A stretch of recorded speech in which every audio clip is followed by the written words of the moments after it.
Yo. What's good? It's your guy. It's AJ. It is episode 32 of Midcarders and Catering Podcast. We are back. Yes, sir. We are back. Again, second week in a row. And it's not here at the beginning of the episode, but he's gonna pull up eventually. Like, it's Friday, it's summer, it's fun shit to do at night. You know what I mean? Like, it's all good. Niggas are outside. Exactly. Niggas is outside. So, with that being said, though, however, as you just heard that voice in the background, I did not come along again. I actually got possibly one of my funniest young homies out here possible. He is a huge wrestling fan. This kid, man, he's a special kid, man, for real. Like, I really rock with him a lot. I got my homie from Kansas City, my guy Marcell. Yo, man, what's it, AJ, man? Thank you for having me. On the Catering Podcast, man. I appreciate you and Ant as well, man. Appreciate you guys. Oh yeah, for sure, absolutely, man. Like, I had to bring you on here because I have this special idea with Marcell that I need like a correspondent. I need some boots on the ground. You know what I'm saying? You see the name. And as you can see, if you're watching this visually by any chance, you're gonna see right there underneath, next to Marcell's name, is our AEW correspondent. Come on, you know what I mean? AEW correspondent, man. I'm gonna take it real quick, AJ. This is special, because a lot of us, not a lot of us, only me watch AEW and actually like it. So I am the reporter for everybody else that actually hates AEW, hates the storylines, even hate the fucking wrestler, and also hate Tony Khan. So I'm here to talk about everything that's going on with AEW. I gotta watch Collision now. Nah, I'm not too happy about that. That's why I'm glad you're here. Yes. That's kind of like an extra day of wrestling. I'll take a break. Saturdays and Sundays, except for the premium live events and shit like that. But hey, anyway, look, you the man for the job. You know what I'm saying? Like, I trust you. You know what I'm saying? Like, I think you are a vast a vast source of knowledge for some of us, even myself. You know what I mean? Like, maybe I might miss a few things when I watch AEW programming. I don't know. I mean, I have my grievances with it. I want the product to get better, but at the same time, I think it's very innovative, very creative to do something of this sort, because you know what I'm saying? Like, of all people that's realistic about being a fan of AEW, I think Marcell is like literally that person. Like, he can be honest. He can also he's completely honest and transparent of things that are ass and things that may be pretty cool. You know what I'm saying? So that's why I'm glad to have him, to bring him on here. But Cell, like, this is your first time on the podcast. You know what I mean? So I gotta hit you. I gotta get some history, you know what I'm saying, for our listeners, about you, about how you came to be in this platform of like wrestling, how wrestling was introduced to you, how you became a fan, and like what it does for you today. So I gotta ask you the question, like, who was the wrestler or the person in your life or whomever that brought you to wrestling, and who was that first one that got your attention and said, yo, this is the guy, like, this is my people, this is my guy, this is my girl, you know what I'm saying? Like, I'm locked in. That's a hard one, because one person that pops in my head all the time for me is The Undertaker. Like, okay, that mystique that he have. And as a kid growing up, I was like, man, this motherfucker is cool. He's dark and mysterious, and he's scary.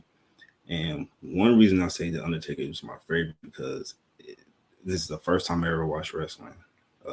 It was the 98 Royal Rumble. Taker versus Shawn in the casket match. And if y'all know, y'all saw it before. At the end, when Kane came out and lit that casket on fire with Taker in it, that shit was like imprinted in my brain. I was like, oh, that shit's crazy. So that right there really started for me with wrestling, like seeing that, and I just became a fan of it. Like kid all the way up to a grown ass man right now. Like I'm a fan of wrestling. You know, big WWE fan. Like female wise, who's doing it for me right now, man. Like favorite. I got a couple. One is Gail Kim. Okay. If y'all know, y'all know. Gail Kim was, you know what I'm saying? Gail Kim used to be WWE, but outside of her WWE tenure, Gail Kim is a fucking legend. She's a legend. She's a TNA legend. Another one I will say right now too is like that's doing it for me is Rhea Ripley. Oh yeah, absolutely. Shout out to Bianca Belair. She's amazing as well, but Rhea Ripley, she's about to be the one as well. She is the one right now. For sure. Yeah, she's going to be the one for a very long time. She's special too. She's a special woman. Oh yeah, very good woman. Very good woman. Very good woman. Shout out Rhea Ripley. You know what I mean? Like I think I saw it early with her, man. Like I saw her on NXT UK. Like I just her look and everything. I was like, yo, she's gonna be a star. I was like, yeah, she's the one. And then she's been at the top at every single level at WWE. So it's kind of like, man, she's generational at this point. You know her NXT run, amazing. Yeah. Like when it's all said and done with her, and like she's still, I mean, Rhea's only what 25, 26. Yeah, she's young. So it's just like she's been able to excel at the top of every single level, from developmental all the way to like mid card, all the way to like being at the top now. It's just it's quite crazy just how much she's done at such a young age. And also you think about it too, like there's no particular leader with Judgment Day, but yeah, she like if she was the leader, if she was the one, it would make a lot of sense if she was the leader. Rhea Ripley will be the leader. Like I get that from her, even with they all together, she just stands out. Like that's the leader right there. Like, for sure. A casual person is like, let's see that group. You're like, who do you think is the leader? I'm like, she looks like she's a leader. Absolutely, because she just got that presence. She's got that like aura, and that how she can just stand next. Like she literally like looks strong next to the men, and like she makes the men look stronger. You know what I mean? Like it's not even like, it's like she actually brings a lot of swag to the fucking group. You know what I'm saying? Like it's crazy. That's why it's like hard for like the crowds to even boo her. Like it's like at this point it's impossible for them to boo her unless she got Dominic standing right there. Right next. Yep. So, and she did a great job with him. I believe I don't know who said. I believe you said AJ. You said they're doing a good job with the reincarnation of Chavo and not Chavo, Eddie and China. Oh yeah, absolutely. Like it is like a really good. It is like a real good rehashing and reincarnation of like Eddie China, except like Rhea's not she's not playing no damsel in it. You know what I'm saying? Right. I'm not saying that China did, but the thing is like Rhea out here, like it's just that the Attitude Era, it was just that time. Exactly. So, like it fits better with this time, because it's like Rhea really more so saving this nigga all the time. Right. You know what I mean? So it's a outside of like the bloodline, you know what I'm saying, that's going on right now. Like the Judgment Day story is like right there. It's the second best thing. Yeah. Second best thing on WWE right now. The second best thing. So they really creating some good. It's funny, like you brought up you know what I'm saying, like your first initial experience, because it seems like you came in with another great storyline. You know what I'm saying? Like Kane and Undertaker. Kane and Undertaker. Like Like that was huge. Like that was something that expanded. You got to remember that expanded over years. You know what I'm saying? And like they even went back at it again, like throughout that time. It was almost like a Wolverine Sabretooth type thing. You know what I'm saying? Like that like if you're a comic book fan or anything like that, like you know the Wolverine Sabretooth are brothers. And like sometimes they would like have that love for one another and like want to fight together, but for the most times, like Sabretooth just want to like pull up on Logan on his birthday and beat his ass and shit Hey like man, it's the crazy version of a civil rivalry, man. that. Yeah, That's what exactly. it is. That's So what it is. you to coming in like seeing the casket, get lit on fire, and then because sometimes people think about that match, they always think about Shawn messing up his back in that match. You know what I'm saying? But you kind of like overshadow like the actual story of Kane and Undertaker being the bigger part of that. You know what I'm saying? But yeah, that was a real special time for you to come in and be introduced to this. Amazing time. 98 I came in, but when I really started taking wrestling serious, it's like I'm older now. I'm watching this shit. Ruthless Aggression Era, and we won't talk. Talk about that for a small second, and then the TNA Impact. I mean, really tap in on that. Like, you can really, really get in on Like, that TNA Impact. that Because, TNA like, that Impact. was something that I really kind of missed out on too. Because I think when TNA Impact was kind of like getting in a real good groove of having great wrestling and everything like that. I think I was probably around in high school at that time. And at that time, it's like I was tapping in, tapping out, tapping in. My mind was focused on other shit. You're right. Girls and shit like that. Everything else. So it's like a lot that I probably missed from that time period. So like I like to learn about like certain, shit like especially like AJ Styles run. Man, if you want to talk about, that's one of the best wrestlers, top 10 wrestlers of all time. That run he had in TNA when TNA first opened until he left. I want to say it was 2012. I want to say. I think it's 2012. 2012. That run was amazing. He had his ups and downs. Like, he had more ups than he had downs. But that guy, AJ Styles, man, he put TNA on his back and carried that company through dirt, and kept fucking going. And the matches that he put on, please watch that triple threat match with him, Samoa Joe, Christopher Daniels. Don't have to say too much about that one. Watch that. That tells you about was that AJ X Division? Was that the X Division? Mm-hmm. Okay. That tells you everything. Yeah, because a lot of people say like because AJ's impact, and I mean basically, we all know like if you had a way to say compare like a WWE comparison of what AJ was during that time, he was John Cena of TNA, except one thing that he did, I would say they did special at TNA was like they had put heavy emphasis on their mid card, which was like their X Division. The X Division. And they had AJ running that bitch, like running the top of it. You know what I'm saying? So like like it was real special, you know what I'm saying, from what I've heard from, like every time I've tried to learn about that period, like AJ was just really the man. Like he was such the man in the X Division that they really weren't even thinking about the heavyweight thing because there was so many of the old motherfuckers. Old heads. Jeff Jarrett had that shit on the triangle chokehold. So that shit was crazy. So you can find a lot of special matches on TNA. Great wrestlers, Samoa Joe, Christopher Daniels. Shit, one of my favorite not wrestlers but charismatic characters I had on there is two. Monty Brown, FML Monty Brown. He was nice. I like him. And if you really fuck with TNA, like NWA TNA, there's this wrestler named Sonny Siaki. Okay. He check him out. He reminds me of The Rock, but he do it good. Like we know this like this is it's a prop. But he do it really good. Not as good as The Rock, but he does it very good. So they have a lot of characters on there, wrestlers. It helped out a lot of wrestlers as well. Look at Christian Cage.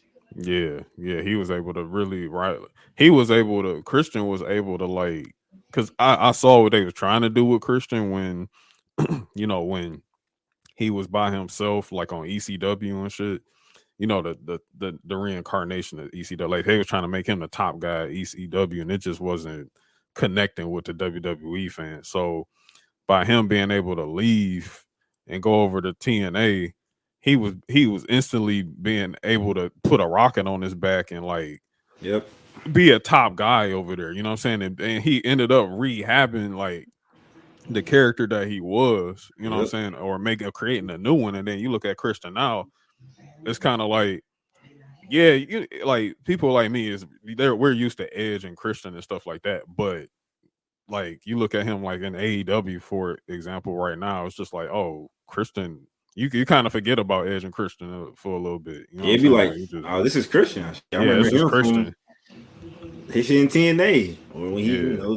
ECW days or those, not the old. And even like Bobby Lashley. Bobby Like, Lashley, yeah, man, he became the fucking belt collector in TNA, and he was with TNA on them shitty days. I ain't even watched that shit. Yeah, like Bobby was over there during a time where. Because you know what I'm saying, like again, and Bobby's another one that they tried to put on ECW, and they tried to do, they tried to figure out something to do and whatever, and it just didn't work. It didn't work. He goes to TNA, and then he becomes like again, he becomes the Almighty, which we got today. There you go. Yeah, you know what I'm saying. Like it's just like TNA.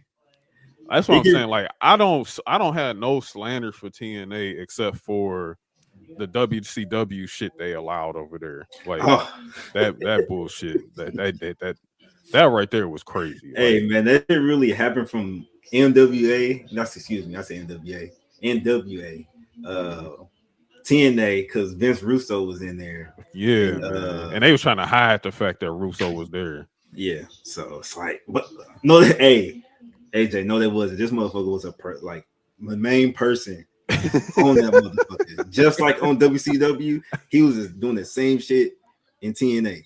Good lord, man. Early days of TNA. Because the thing is, like, I've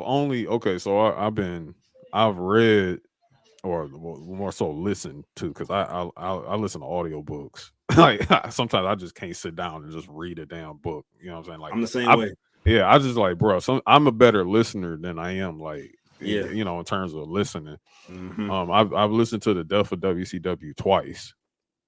I just finished it again recently and everything, and they towards the end, like, because that's written by Brian Alvarez, so towards the end, like his end credits and whatnot is him talking about like what was happening at TNA that was really compared to like what brought down WCW, like the crazy bookings that they was doing. And he was just like, yeah, they said they had Vince Russo there as a consultant, but really he was like really back in the same position. Okay, that's when he came back to TNA, like in the mid 2000s. Yeah. Oh, wow. So he came back. Okay, so you probably seen this the cage match. You got to get inside the cage and fight and go. I don't know. It was a big ass red cage in TNA. Okay. I forgot the name of it. It was stupid. That was It's not the one where they had the X hanging down from it. Nah, not the Ultimate X. Not the Ultimate X. Okay, so that was called the Ultimate X. That was called the Ultimate X. Yeah. This I think it probably happened one time. It was a big ass red cage. It was like a dome. And it was a hole in the middle. Okay, I'm starting to see it now. I'm starting to see it a little bit. I just can't really remember. Okay. And you probably do remember it because that's when Jeff Hardy came back. Okay. And he was he came back. He climbed on the dome and sat at the top of the top. That's when he came back. So that was a Vince Russo idea. That shit was ass. Good lord. Yeah. So was it kind of like almost how the Elimination Chamber is set up, almost, or is it maybe a little different? Kinda, but there was no pods. It was just a cage. Okay. Oh, so no. I mean, yeah, without the pods, basically. Yeah. Okay. Think of remember that Scott Steiner had a match like that. It was a cage match, some weird shit like that. A Vince Russo idea. If you one day look that shit up, man. I gotta look that up. That sounds crazy. It's crazy. It's crazy. But yeah, because they saw it because it was it was that. It was some other stuff that he did, like because I remember the Ultimate X problem. One specific Ultimate X situation, like literally the X fell. Kept falling down. That It was the kept first falling Ultimate X. down, and That they was the first said one. so. That was the very first one. Yep. Okay, so it kept falling down into the ring, and then they kept saying like, no, like you have to grab it in order to win. So they had to Yep. keep putting it up. Gotta keep In pulling the it up. middle of the match, they hooking it Middle of the back up and match. everything. And Yep. then it fell down again. And then they just like whoever picked that bitch up, they just won, bro. I was like, oh my God, man. Yeah, man. Them early days of TNA, boy, was rough, but it was fun. It was fun. Yeah. It didn't really start getting good until like 2005. You can say 04, but Okay. 05, when Kurt Angle started coming in, oh Okay, yeah, they turned that shit up. That's when violence Kurt came in. Perk Perk Angle. Yeah. Perk Angle. That's I missed all that. That's another belt collector. He had literally every belt. So that's the original belt collector in TNA. Okay, so then because when did the main event Mafia begin? Because main event Mafia came in with like 06, 07. Okay. I could be saying 07, 08. So 06, 07, 08 is one of them years. Yeah, so Kevin Nash, Booker T, that was a crazy time. Sting. Good Lord, man. Scott Steiner on the mic going crazy, cutting the legendary promos. Like, bro, like they really let it was like the main event Mafia could have been fine if they just was not putting belts on them. Like, stop, like killing it. Like they like 50 years old, bro. Like why? Like what was you doing? Like I can understand Angle probably because he was like literally the youngest probably out of that whole group right there. Mm-hmm. And you know what I'm saying? Like I wouldn't even put no belt on Booker T at that time. Like I wouldn't even do that. You know what I'm saying? But they did. They did a whole belt for him. Then made that belt to some shit after that. Good Lord, man. Yeah. Good Lord. Yeah. TNA is something I gotta tap in a little more. Like I like to watch like wrestle with Andy and wrestling bios on YouTube. Oh, okay. You mess with wrestling bios? Oh yeah, wrestling bios, man. They wrestling hard. Bios is the one, man. Yeah, and like I like wrestle with Andy because I watch him too. Yeah, because you know wrestle with Andy, he do video essays of like people whole careers and whatnot. Wrestle with Andy and Wrestle with Regret. You watch him too? I haven't heard about him. Wrestle with Regret. Yeah, check him out. He cool. Yeah, I'm gonna definitely try to tap in on. So you said Wrestle with Regret? Let me check it out real quick. Wrestle with Regret.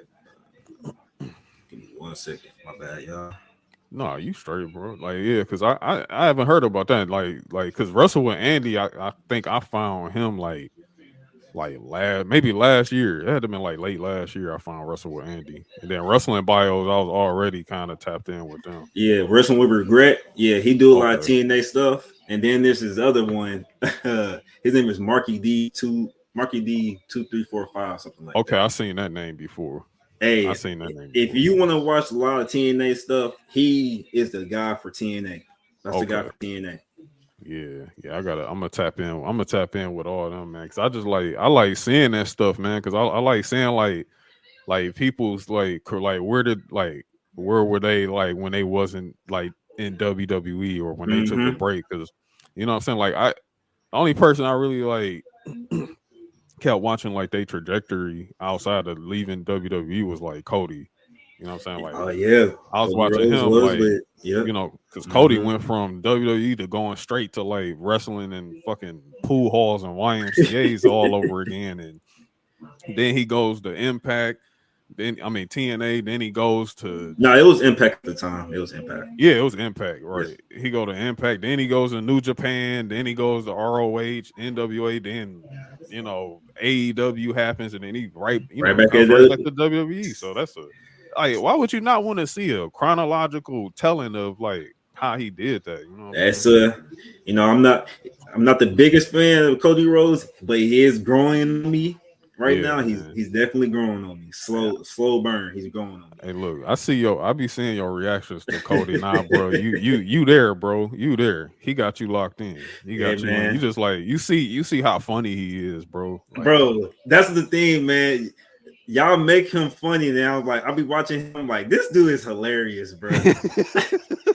Like this dude is really funny, bro. Him selling the arm thing is really killing me right now. Bro, Cody is probably the most old school wrestler that's wrestling today. Like he just very old school minded. But I mean, you look at who his dad is. Like Look he at his grew dad. up around this shit. Like it was only obvious it was gonna pass down to him and even more. Oh Bro. my guys.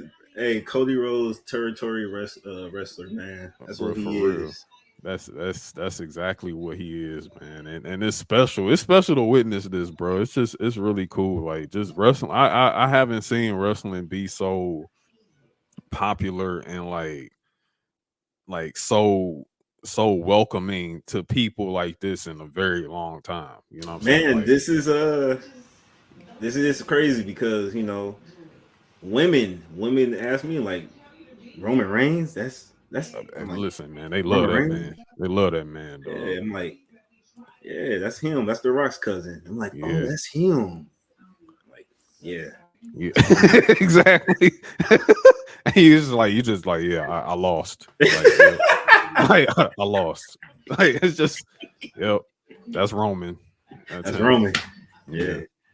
That like I said, AJ, man, this is wrestling is getting back popular. This is it's global. It's really global right now. So global, very global thing, man.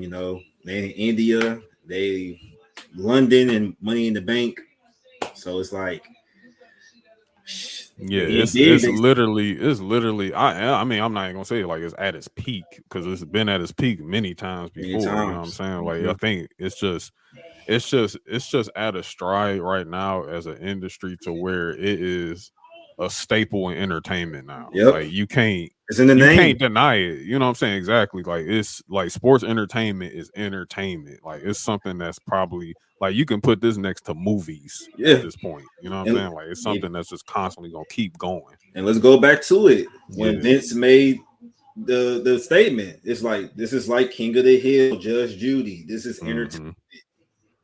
Entertainment. Yeah, like it's like that. Like it's not just for, you know what I'm saying? Of course it's still marketed to kids still, like, you know what I mean? But it's not more so the whole thing is marketed to kids. It's certain figures in wrestling like that's marketed to kids. You know what I'm saying? So it's kind of like spread out to like everyone now. Like everyone has their own little connection to like how wrestling is special to them and everything like that. So that's why it's so cool just to be able to witness all of this today. Yeah, this is really crazy. This is you want to be entertained and watch it. Like I always say, when I watch that fucking Bloodline story or even Cody Rhodes just last week. Yeah, I'm watching a movie right now. This is a movie. And it's only like a 15-20 minute segment, and it just got you know what I'm saying. You just spent like 2 hours watching and everything, but then that little 20 minutes, half hour segment, bro, that shit just had you locked in. It's special. It's literally watching a movie. Like AJ, you said it correctly that you watched the whole fucking 3 hours of Raw, but that just fucking 10 minutes of just seeing Cody Rhodes and Brock Lesnar mic it out or duke it out. Then Cody Rhodes or Triple H at the end. It's like, oh, I gotta tune in next week. Exactly. It locks you in, bro. It's kind of like that feeling of like, when I was like in middle school, it was like when Dragon Ball Z came to the US. You know what I'm saying? And like you saw it on like Toonami that afternoon, and then like the next day at school, like everybody like, yo, you see Dragon Ball Z yesterday, bro? Like you saw what happened, like, bro, like that's the type of feeling I got now as a 36-year-old man, like watching this shit. I'm just like, dog, like, no, we got to talk about this shit. You know what I'm saying? Like, like it's crazy. You know what I mean? But it's special. Yeah, it's real special. Like this is a very special time to be like a fan of all of this. So yeah, it really is, man. This is the Bloodline story. The storyline is literally greatest storyline of all of wrestling. Yeah, man. Like I don't know if I can. I don't. And like I said, I've been watching since like around like maybe about a year. Like you said, 98 was that for you? Like 98 is when it finally I was like a fan You know what I'm saying? I was a full-fledged fan, but like 97 is when I first started like watching it. You know what I'm saying? I was just like, damn, okay. Like this is cool. You know what I'm saying? And like 98, and I didn't seen a lot. You know what I'm saying? I'm just like, bro, I didn't seen a lot of storylines. I seen Austin McMahon. I didn't seen the NWO. Hey, I didn't seen AJ was there for the good shit. I had to go back and rewind for that shit, man. yeah, man. I'm 27. And it was good, man. It was good. And What's the deal? It was good. But we just talking about wrestling and shit. Yeah.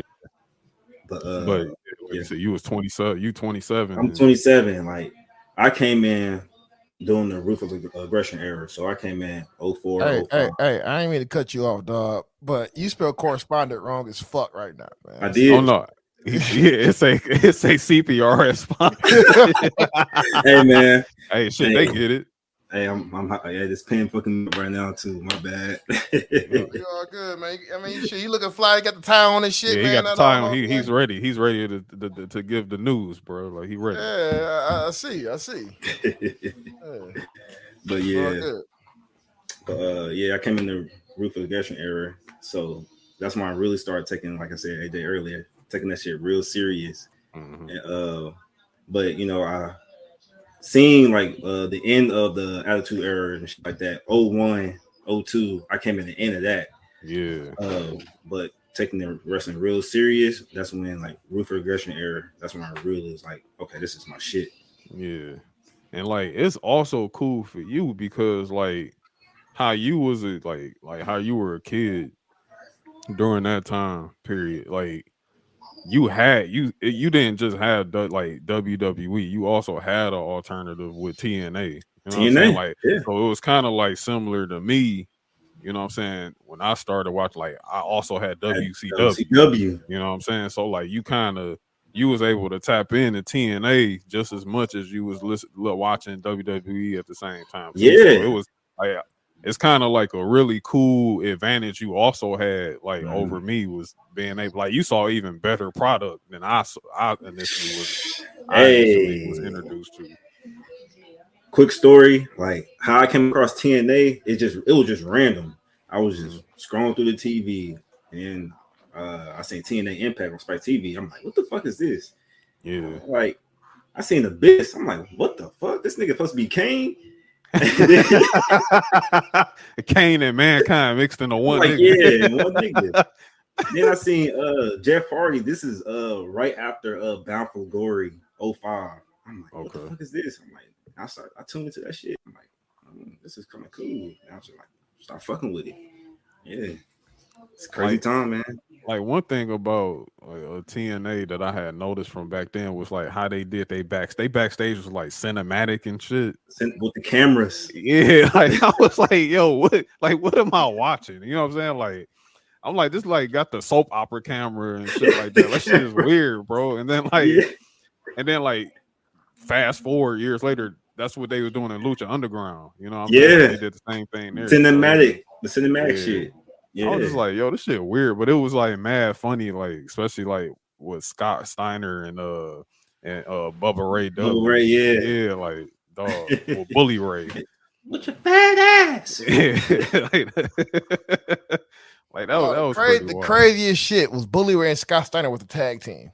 Yeah, like that was the funny thing. Yeah, shit was like, insane. When he was like trying to lift weights and Scott Steiner's like, it's too late. Put that down. No, the nigga Scott Steiner said, like, man, I have freaks 9 days out of the week. He said it's 7 days. He said, you're not the big bad booty daddy. I am. Bully Ray, English. No, did you hear the promo that Scott Steiner cut on Bully Ray about hold on, I gotta play it. Wait, was it the donuts thing? Yeah, man. Where he was like, yeah, hell ain't from the No. No, hold on, man. Man, it was this nigga was like, I ain't got no donuts. I ain't got no cheese. But I don't believe it. See, I don't have a match tonight, but I'm still working out because I have nothing nothing else to do. What am I gonna do?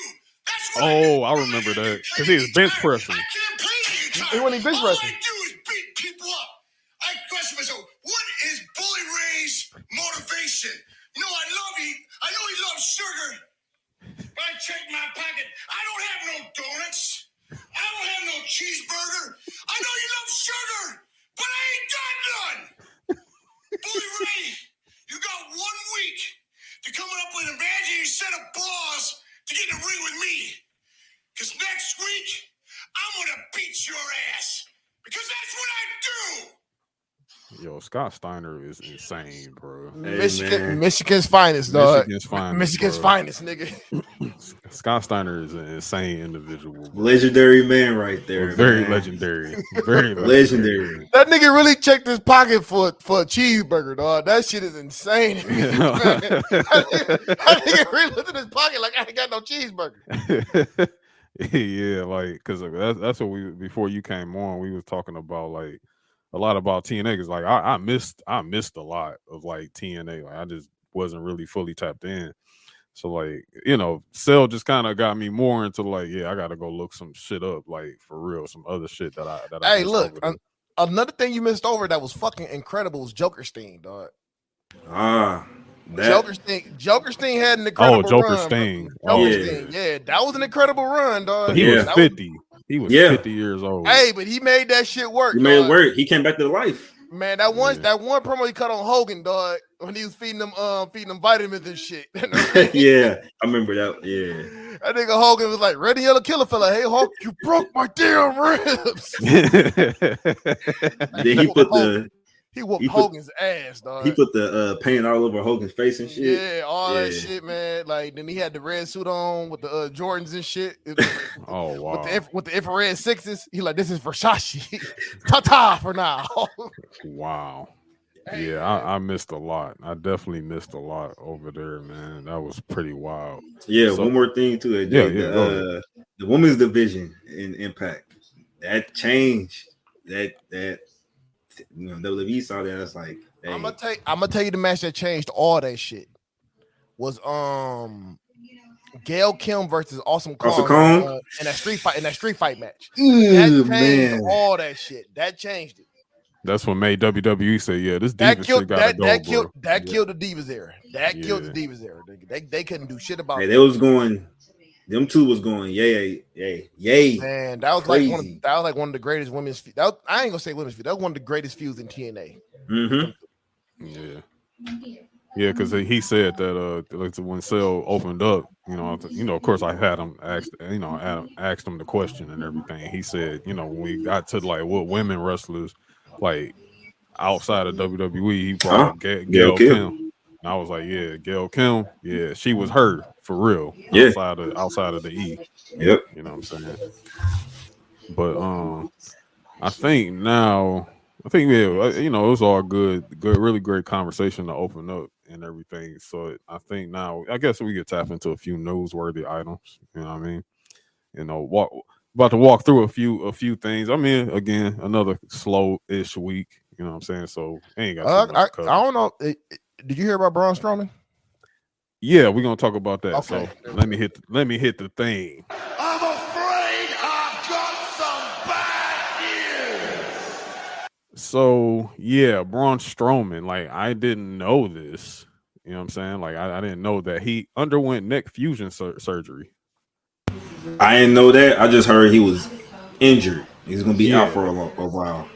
Right, because initially I remember they said that he had gotten a concussion like earlier, you know, like a few months ago and whatnot. But now it's looking like he kind of needed neck surgery. So neck fusion surgery is pretty big. You know what I'm saying? So that's probably gonna put Braun out for a year.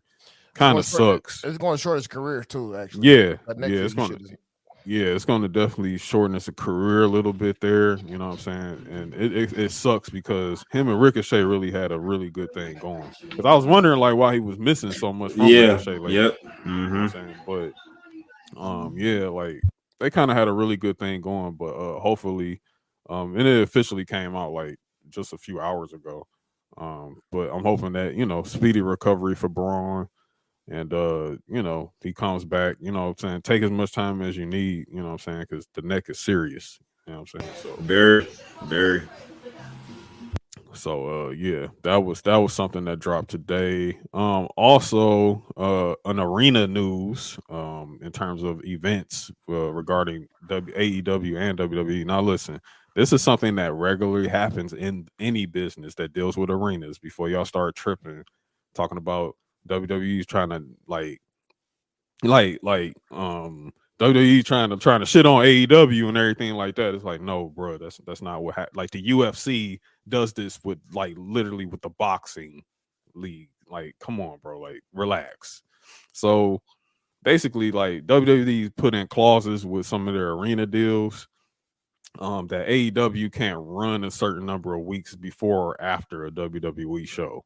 So I'm guessing that's uh more so focused on like the PLEs instead of like your regular house shows and whatnot. That's not really like, that's not saying Raw, you know what I'm saying, can't do, you know what I'm saying. I don't think it's that, but it's crazy because the craziest part about this is that AEW can't even announce a show or sell tickets until after WWE is done.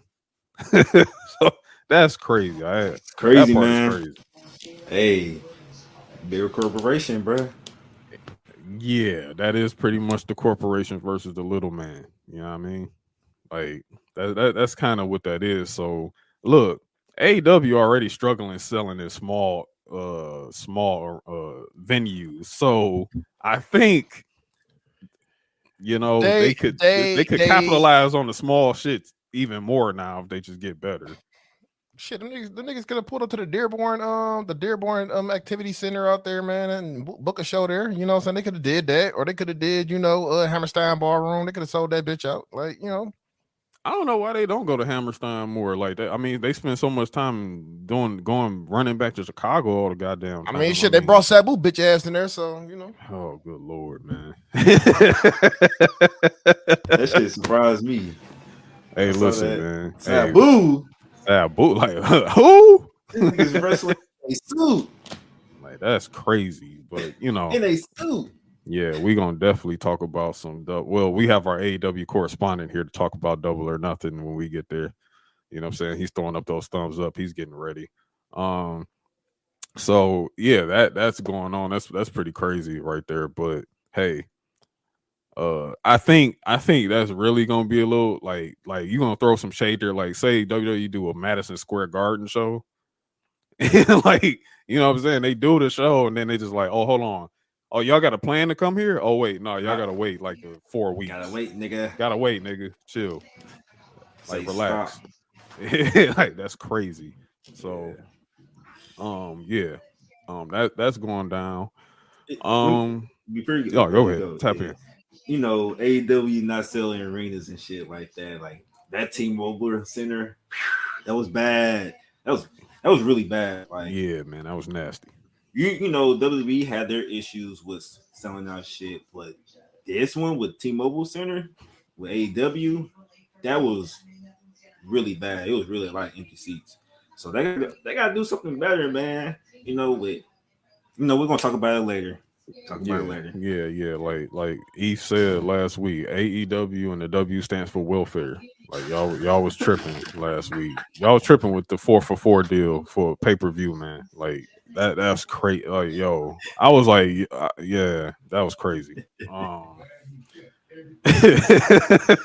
But yeah, like hopefully something changes like for them because that I ain't never seen anything like that before. Like that's like 4-for-4 to the circus or some shit like that. That's that pay-per-view. Yeah, we're gonna talk about it later. And the T-Mobile Arena, dog, they do UFC there. They do boxing. They do UFC. Like boxing. Sold out crowd. Like yeah, that's crazy.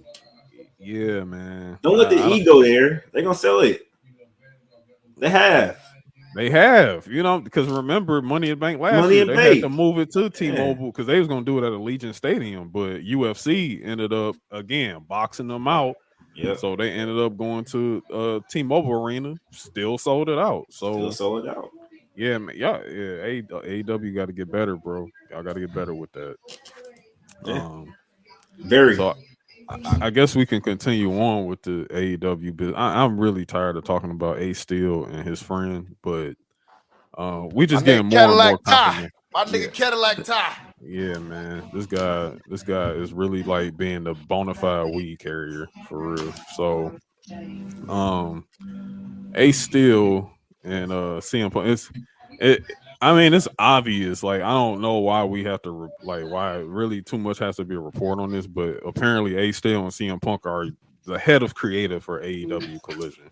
Oh Lord! Oh man! GM Punk in the building. GM Punk in the building. Or at least they will be for Punk's booking, I guess.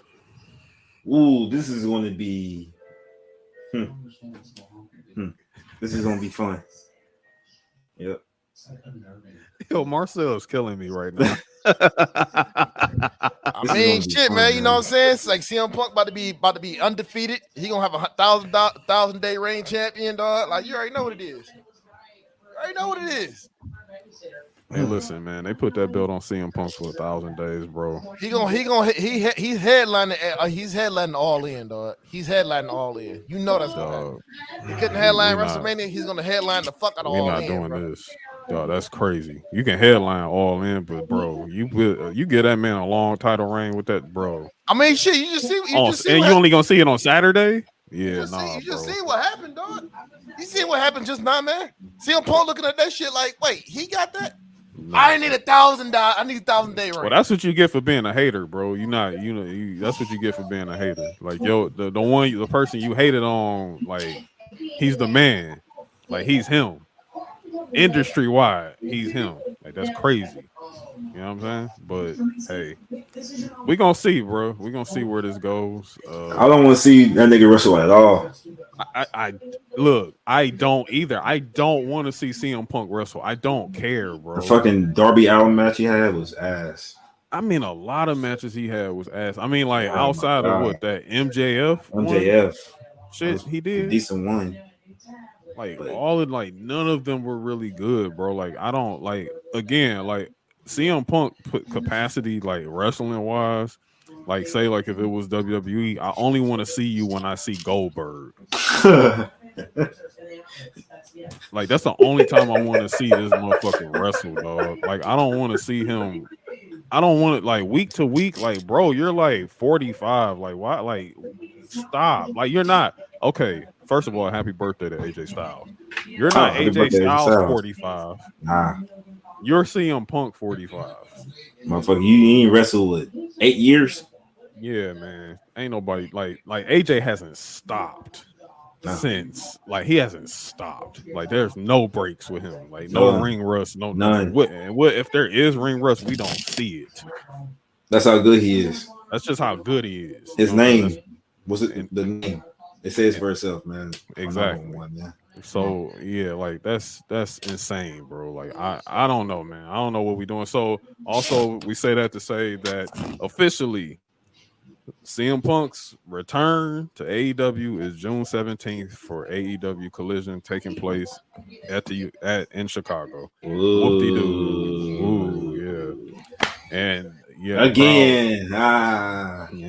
Yay. Like, Cult of Personality ringing off and shit. Here we go.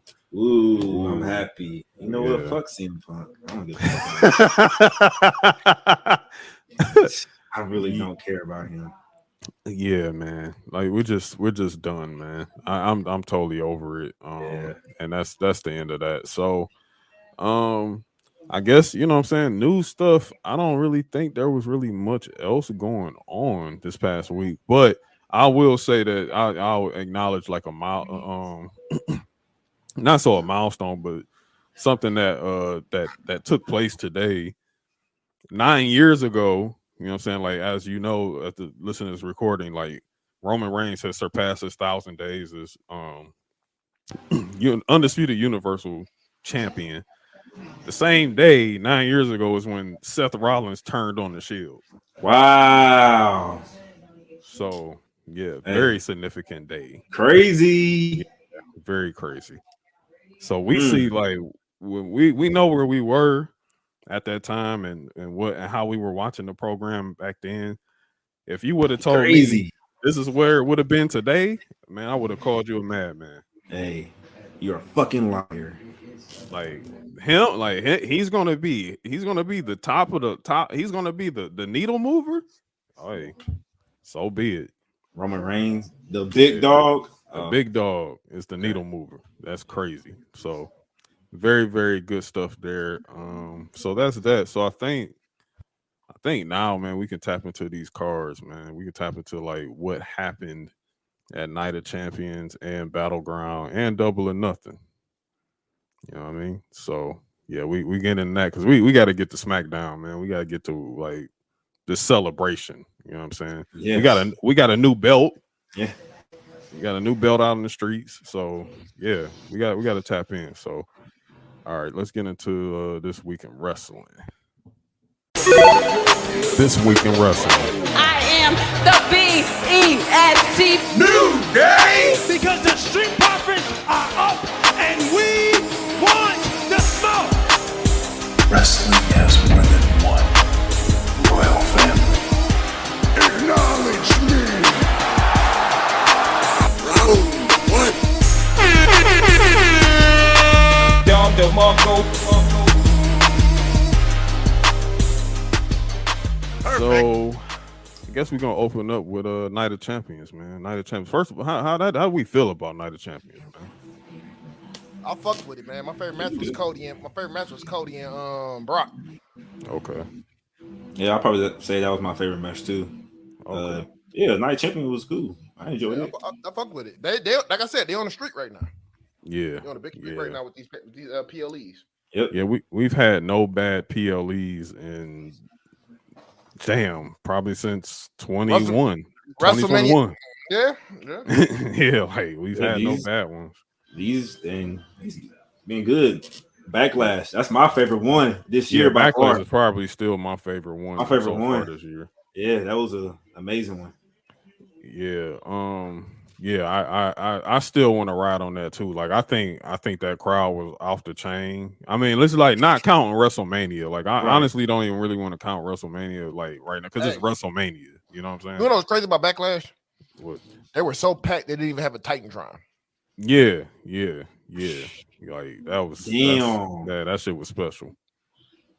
Wow. I think they experimented a lot too, like with the Backlash thing. Like they did the drone view, and everything like that. It was they really like went out, Backlash. Went all out with Backlash. Yeah. So I think that's still probably my favorite one. Like, and we still got a whole nother half of the year to go. Mm-hmm. You know what I'm saying? So I just tell you.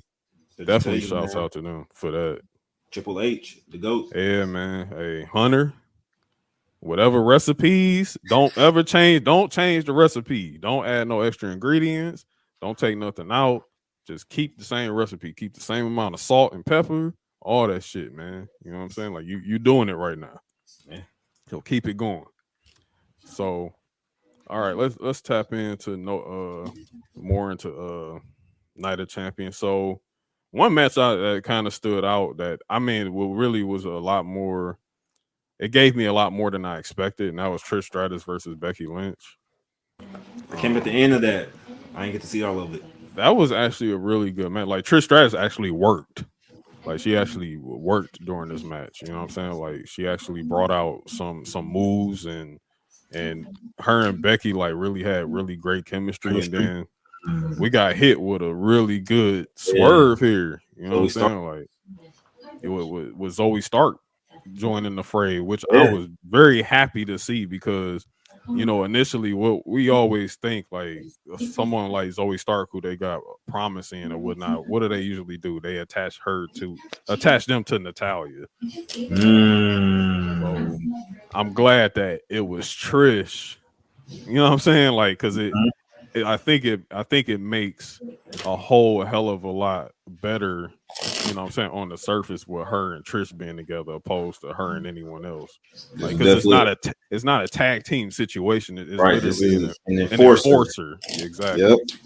So I really was digging that. And, you know, they followed up the next night on Monday. I mean, the next on Raw on Monday, and even still looking like a really good story they putting together there. You know what I'm saying? So Trish ended up going over. Like y'all said, Brock Lesnar and Cody was y'all favorite match. Yeah. That Bianca Belair and Asuka, I was surprised by the title change. I'm really? surprised, but I'm not surprised. It's like it was time to come in, but I ain't think it would be a Night of Champions. I thought it was gonna be at Backlash. She faced Io at Backlash. Io at Backlash, excuse me, at WrestleMania. Right. You thought she would drop it at WrestleMania. I think, I think, and I said it before. I think they got it in position now to where they don't want Bianca to lose at all at WrestleMania. Yeah. I'm thinking that WrestleMania. I think they like doing this on some Undertaker shit. Yeah. You know what I'm saying? They just gonna be like having her win at WrestleMania all the time, but it's okay for her to lose at anything else. You know.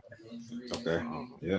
You know, because I think that's pretty cool to do that, to go that route. You know what I'm saying? But I think they did a great job with the title change and adding in like the dirty, miss thing to end the match and finally, because I personally thought it was time too for her to drop the title for a little bit. She needed some adversity. Yeah, she needs some adversity because she just kept winning. She kept winning everything. When you keep winning too much, you kind of like run a little scared. It's kind of like bland, nigga. Yeah, exactly. And like, you want to experiment with her just a little bit more. So I think, they did the right thing there. And like, again, it's Asuka. It's, what I'm saying? We all know how great of a champion Asuka is, and everything you can do with Asuka, even with her being a champion. So she's very, you can utilize her a lot. You know what I'm saying? You pretty much plug her into anything. I'm pretty sure they're going to run it back. Yeah, they're going to run it back. Plug it like with Asuka, like you said, plug her in anything, that shit going to be fire. Yeah, exactly. So, yeah. But back to Bianca real quick.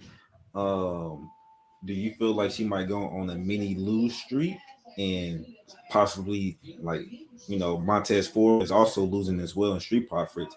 I think, they going to be like, fuck this shit, we're going heel. The rumors is saying they're going to turn heel, but you think like the progression of everything, Bianca lose like 2 or 3 matches. Montez been losing a lot lately too.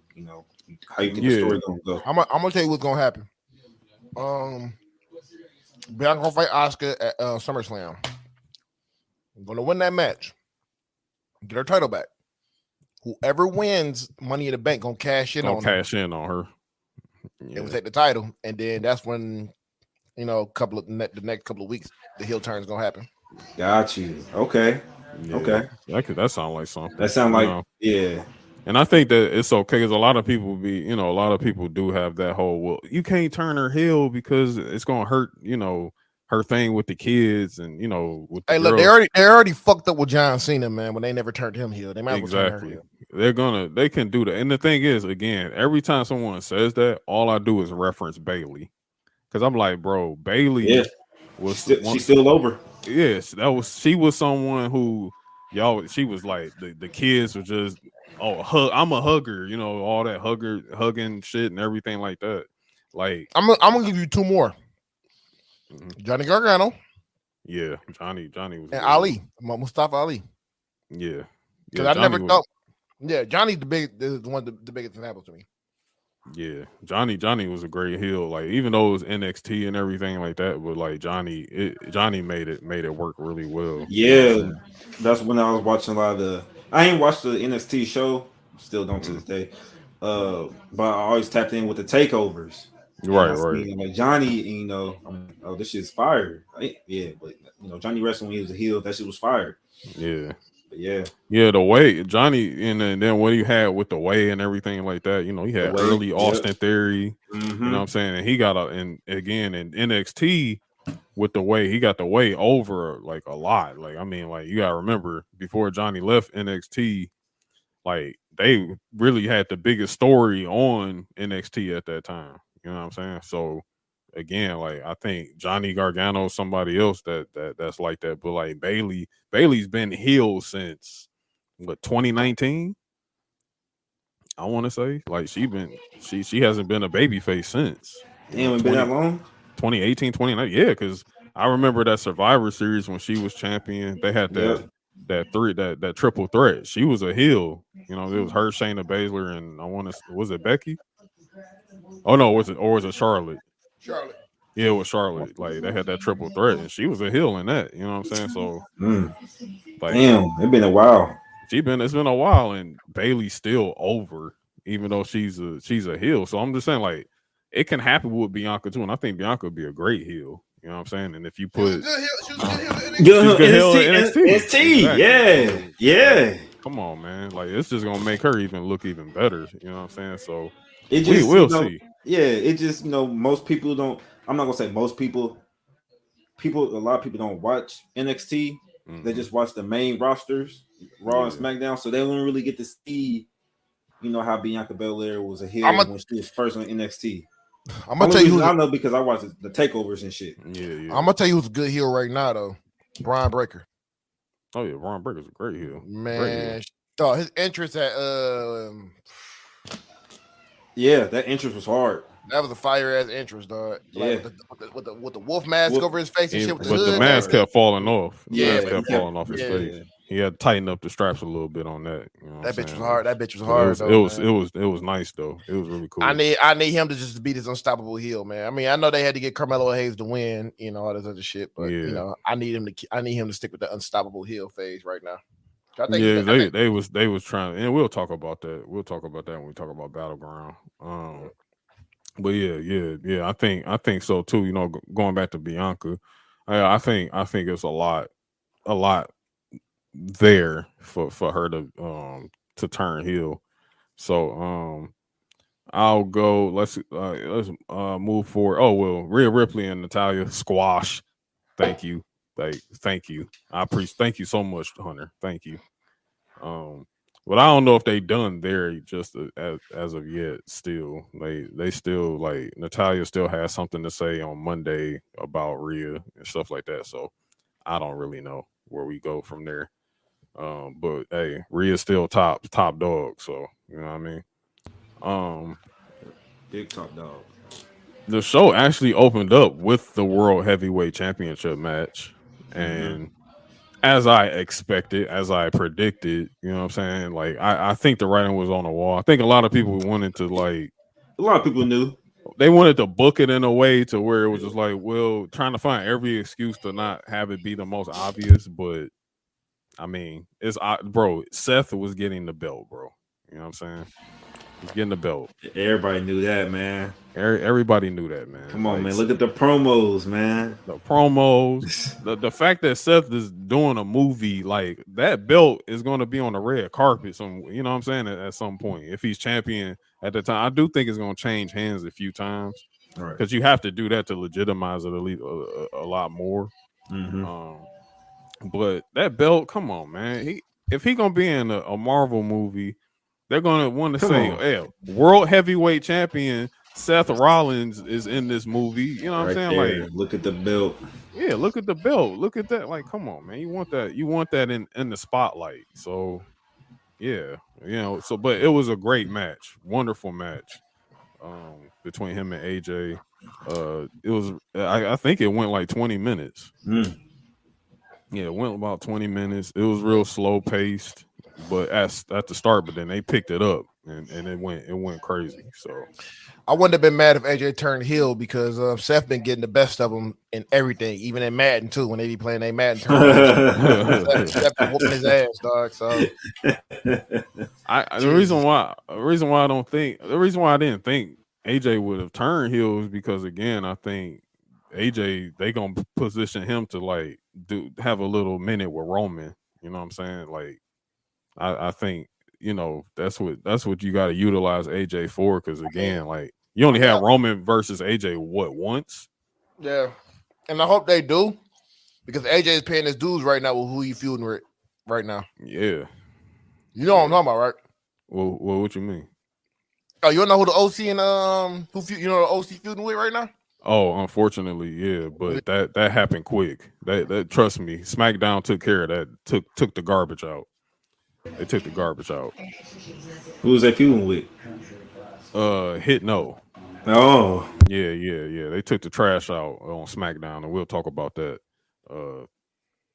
in a few. Thank God. Thank you so much. Well, really, it's more so. It's not really AJ feuding with them. It's the OC and Me Chin. You know what I'm saying? They feuding with them motherfuckers. But yeah, I need Gallows and Anderson to be on that beer shit with them motherfuckers, man. Hey, they got it in. But yeah, that was cool. But we all know the biggest headline of that night, bro.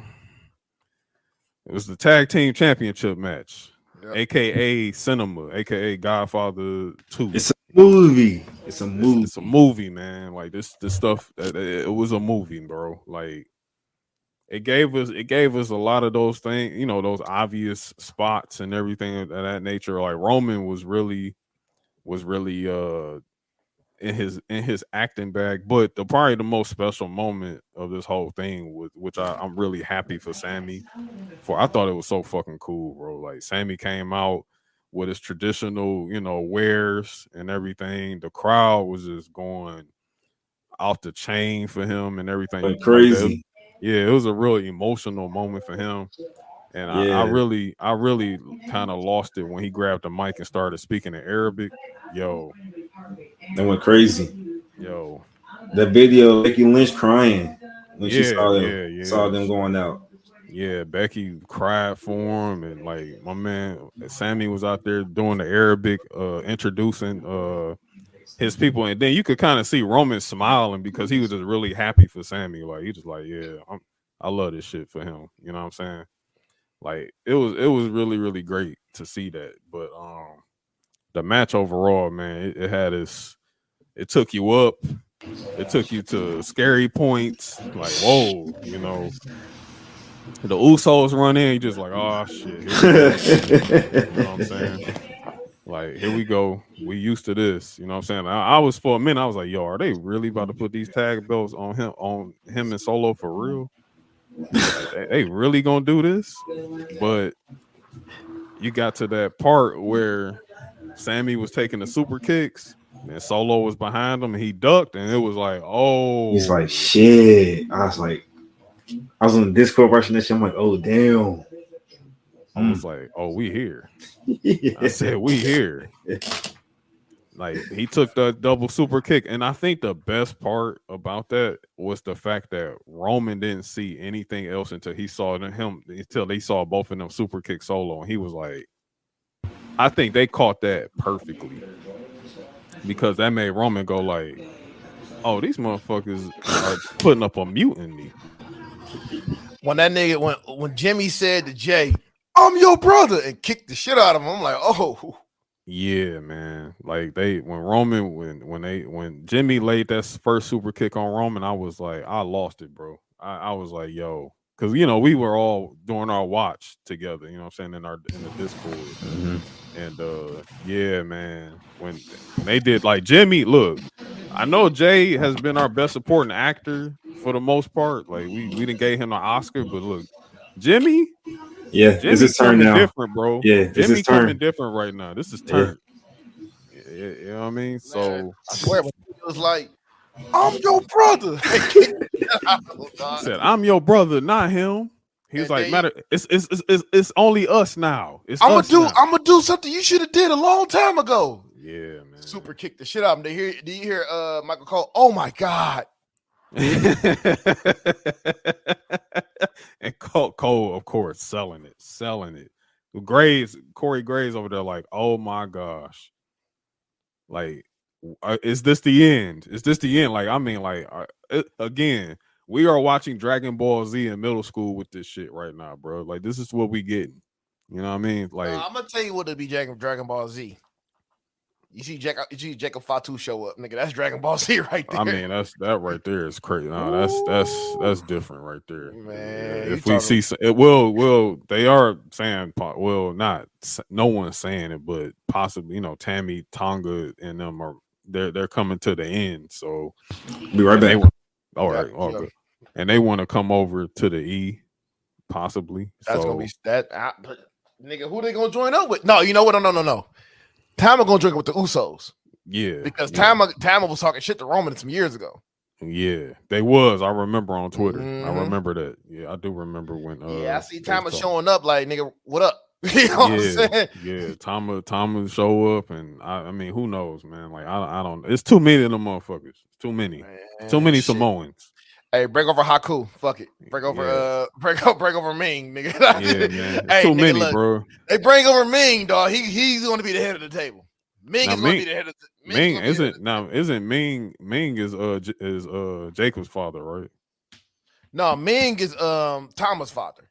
Thomas, okay. Ming is Yeah. Thomas' father. Yeah, he's Tama's father. And Jacob's dad is The Tongan kid. Tonga kid. Right. Mm-hmm. Yeah, like it's too many. It's too many over there, bro. Like, even I don't know. Did you see the tweet from Rikishi? No, he was just like, yeah, enough. Like this. He's showing up. I mean, he just tweeted that out. He was just like, yeah, this enough is enough. Like, he's showing up, man. He's showing up, dog. And he need to come out to that bad man theme, dog. I'm a bad man. Yeah, it's about to be pretty wild what they about to do over there, man. Hey, man, it's about to be a civil war, dog. Solo, Roman, and Paul versus the Usos and Rikishi.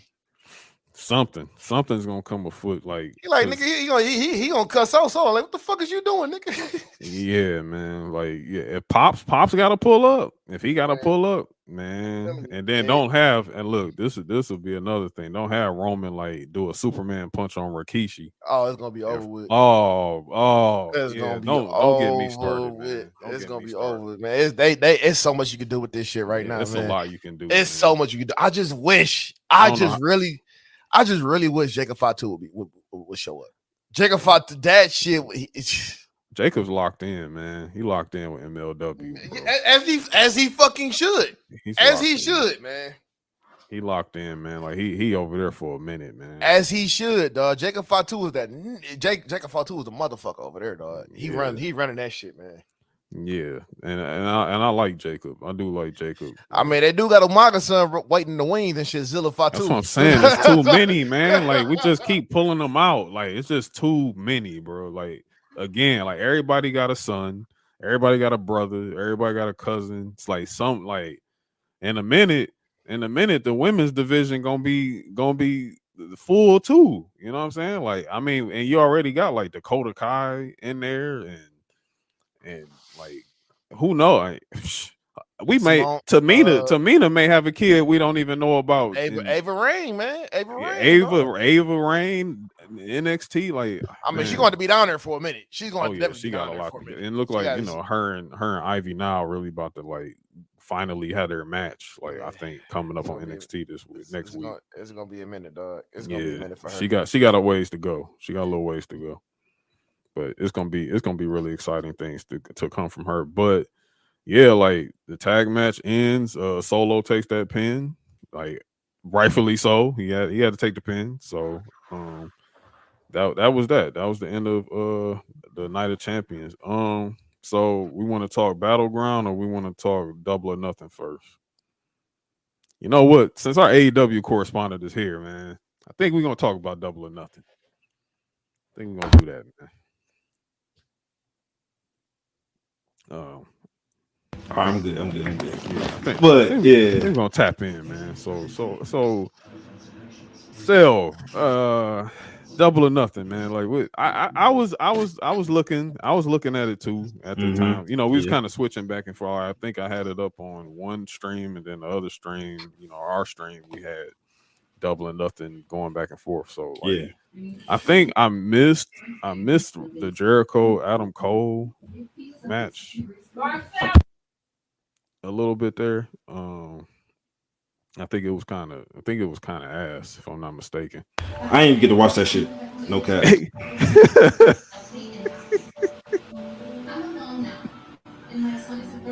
Yeah, but Adam Cole won though, right? Yeah, Adam Cole won. Like,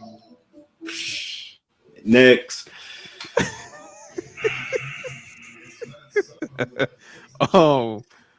Gosh, I can't even remember what this damn card was.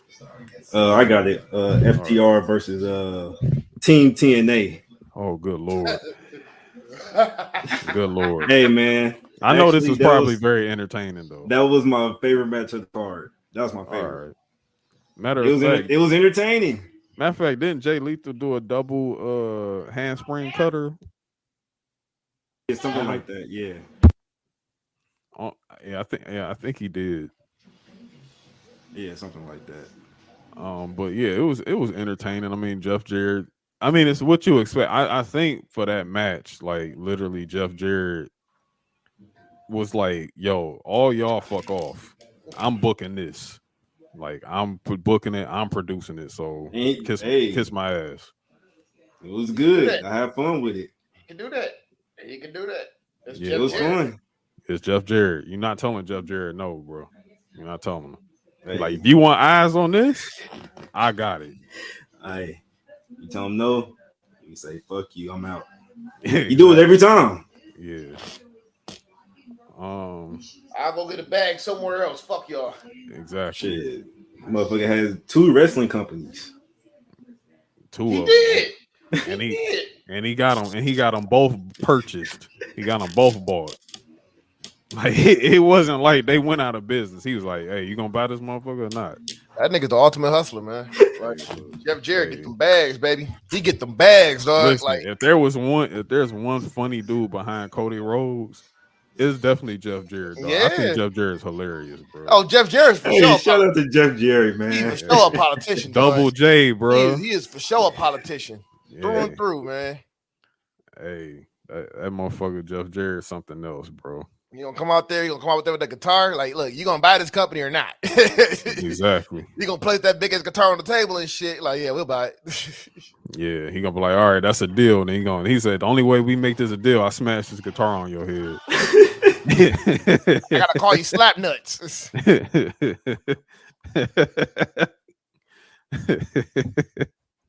Hey, right after they get purchased, bro, that shit go down to the toilet. Exactly. Man. Right after. They be like, well, at least you got some talent to come with you. That's it. He said, I'm gonna be selling that blue magic to him. That good shit. But upselling like a mug. Yeah, man. I'm sorry. What he did with Global Force is probably still by far one of the funniest things I ever seen, bro.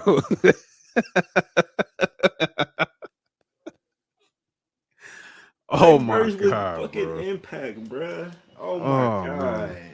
Hit a reverse buy on them boys. Oh my god, bro. Hey, Jeff Jarrett, man. If you ever listen to this, bro, show me the way, please. Yeah, man. You got it, bro. Give me your flowers right now, man. Yeah, you got it.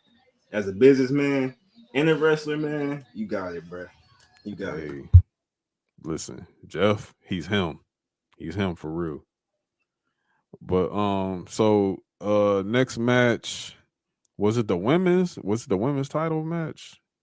Wardlow and Christian Cage. Oh, Wardlow and Christian Cage in a ladder match. I cared nothing about this shit. I didn't really care about it either, bro. That turtleneck shit he had on. Yo, terrible. That shit is nasty, bro. The turtleneck with the cut off sleeves is so disgusting. I saw that. I was like, dude, this is nasty, bro. He need to go to jail. Hey, put that shit on Rate That Suit on Random Acts Podcast. Yeah, that shit's shout out to disgusting, Random Acts Podcast. Yeah, that shit's nasty. Yeah, that's disgusting, man. It's like he was trying to like make an Archer outfit, and he just completely forgot about everything else. Like he's trying to look like Hawkeye. That shit is disgusting. Man. Okay, I see it. And then it's still again. This shit's nasty though. It's disgusting, and even nastier is that you still got Luchasaurus like being involved in shit too. So like that's disgusting. Bro, I'm surprised that he didn't get the title. Like, why was he in the mix? It was a Christian Cage. I thought it was gonna be fucking Luchasaurus. Look, man. That's one thing. That's one thing I got to give to Tony Khan, bro. He doesn't release people. Like he literally keeps people on payroll. Like you know what he do? No, this is what he do. He'll stop answering their text messages when you don't release them. When they know they release coming up, he stop answering them. Oh, that's it. So he ghosts people. Yeah, he ghosts people. I think that's worse. But I mean, got no balls. That's for real. Yeah, it's for real. Everybody who left, dog, he don't respond to their text messages. Oh my gosh, bro, that's funny. I think that's worse. Yeah, I think that's pretty bad. But I'm like saying it like in the case of like people like Luchasaurus, like why do you still have a job? No, it's just like you're off, like you're terrible. But and still, I can kind of see like what Marcell just pointed out. Like, hey, you know, maybe Luchasaurus could have got the title, and you could have started something with him and I thought it was Warlow. going to happen. I thought literally because they brought back Luchasaurus and Christian Cage, but Luchasaurus, Christian Cage was doing a promo. Then Luchasaurus came in the back. I'm like, oh shit, that brought back Luchasaurus. This nigga might be the next one with the TNT title belt. But Nope. No, nasty work there. Would you put a title on Luchasaurus? I would put tag team. you asking me or Marcell? I'm asking both of y'all. Well, go. Oh, Marcell just answered. I think he said tag team. Tag team. Tag team. Yeah. Mm-hmm. Tag team belt. Yeah, because I was just thinking first I was about to say something wild. Like I was about to be like, you know, you could put it on Jungle Boy. You know what I'm saying? I mean, well, you could put instead of Jungle Boy being in the main, like the pillars bullshit, you could have inserted Jungle Boy into the something. I don't know. Something. Orange Cassidy, make him heal, change his character. Man, look, not that main title shit right now. Orange Cassidy runs AEW right now. He's the best thing. He's the best thing in AEW right now. That man. And you know what? We're gonna talk about something with that pillar shit. We're gonna talk about something. We're gonna bring that up. But y'all go ahead. You know, about Orange Cassidy. Like, because I told you, and I've said it multiple times, Orange Cassidy's the best worker over there. Hey man, give him the world title, dog. That's how I look at it right now. Give him the world title. Imagine that shit. He come out the world title, he pulled that bitch out his backpack. Bro, that shit will go crazy, dog. Very crazy. But unfortunately, Phillip Brooks is back. Yikes. Yep. And that's their star. That's their main. That should be their main star between him or Darby Allin, dog. Orange Cassidy, man. I fuck with Orange Cassidy, dog. Like, it's AJ, crazy. AJ, what we saying in the Discord? Who? Them two people? Who's the crowd? Hey, it's Orange Cassidy, bro. Orange Cassidy. Kids. With the kids, bro. It's the kid. Like, they dress up like Orange Cassidy. They dress up like Darby Allin. They don't dress up like nobody. It's the kids, bro. The kids got it all over their faces, man. It's him. You know what I'm saying? Like, it's just that's crazy. That's crazy. Like, I don't know why they don't do it. I ain't no Orange Cassidy 39 though. Bro, Orange Cassidy was wrestling when we were in high school. Yeah, that's crazy. But you like, know what? They need that's their star. That's their fucking star. This man has been putting. That man has been wrestling his ass off, dog. His promos are ridiculous because the nigga don't really say shit. Because I remember he walked up on Renee with Bandito. He's like, "Hey, you want to interview us?" No. He's like, "Oh, okay." He just walked away. Like, he just walks away. Like, he just like, you know, his demeanor is just pretty wild. Oh, I forgot about this opener. This buy-in match. Where Matt Hardy has been capping again, lying his ass off with this bullshit, saying that his dumb. You know what, Jeff Hardy, you gotta like hang this shit up, dog. Like, hang it up. It's over. You're done. You're washed. You're finished. Like, stop. Like, you already can't operate an automobile. Like, just stop wrestling. Go home. Like, I don't know. Get into like streaming something. Like, I'm tired, bro. Like, y'all legit just lied about a botch that was caught live on television. Like, Matt Hardy, you already suck. Like, you already suck. You've always sucked. You still suck. You've been riding off your little brother since 1999. It's over. You're done. Like, we don't care no more. Jeff is washed. You're washed. No one cares. And also, I bringing them up again. This AEW Fight Forever shit. y'all cannot be serious. For one, I mean, I don't even have to just reiterate that the game looks like pure dog shit, but because that's literally the general consensus among the entire internet right now, except for the delusional fans who trying to work themselves into like trying to make this shit fun, I guess, whatever. If you're having fun with it, have fun, whatever. But the simple fact that y'all are selling this $70 game and your DLC is Danhausen and Matt Hardy is insane. Y'all want people? All right, man. Whatever, dog. Y'all are unserious. Y'all are very unserious. Jay so dirty. Yeah, man. Y'all just look. Y'all look. Yo, it's not good. It's not good, bro. It's not good. The international championship blackjack battle royale. Again, Orange Cassidy retains. He wins. That's crazy. Y'all just signed Jay White 2 months ago, and he's in the battle royale. That's crazy. The unsanctioned match, we talked about that. We talked about the tag match. The ladder match, we talked about that. Okay, the AEW Women's World Championship match. Yo, putting that belt back on Toni Storm is insane. That's crazy. That's crazy. That's crazy. Like I don't know. Y'all must have forgot like how her run was last year, or before she dropped the belt to Jamie Hayter. I mean, I understand Jamie Hayter's about to go out to recover, from injury and everything in that matter. But y'all could have y'all could have went in a route for Ruby Soho in this.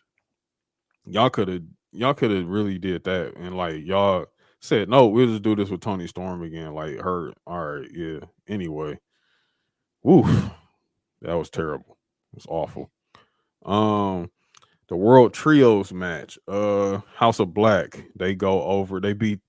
Oh yeah, this match was absolutely awful. House of Black goes over the Acclaimed, so they win that. Probably I wouldn't say that. Hey man, look, dog, just put House of Black against Blackpool Combat Club or something, man. Because it's something needs to happen, man. They not doing that. I mean, because they doing this elite thing. I mean, that's about to drag out for a while. So yeah. Shout out to Jim Cornette. Because he gave me like really, really great insight, even more on that tragic match, including their pillars match. Finally, Jade Cargill is free of the TBS championship. She beats Taya Valkyrie. She wins that match, and then we get a returning Chris Statlander. She's finally back, and they immediately sanctioned a championship match in which she defeated Jade Cargill. So I think the plan already was for her to beat Jade Cargill in the past, but she got injured and everything. She's gonna be Jade's first loss.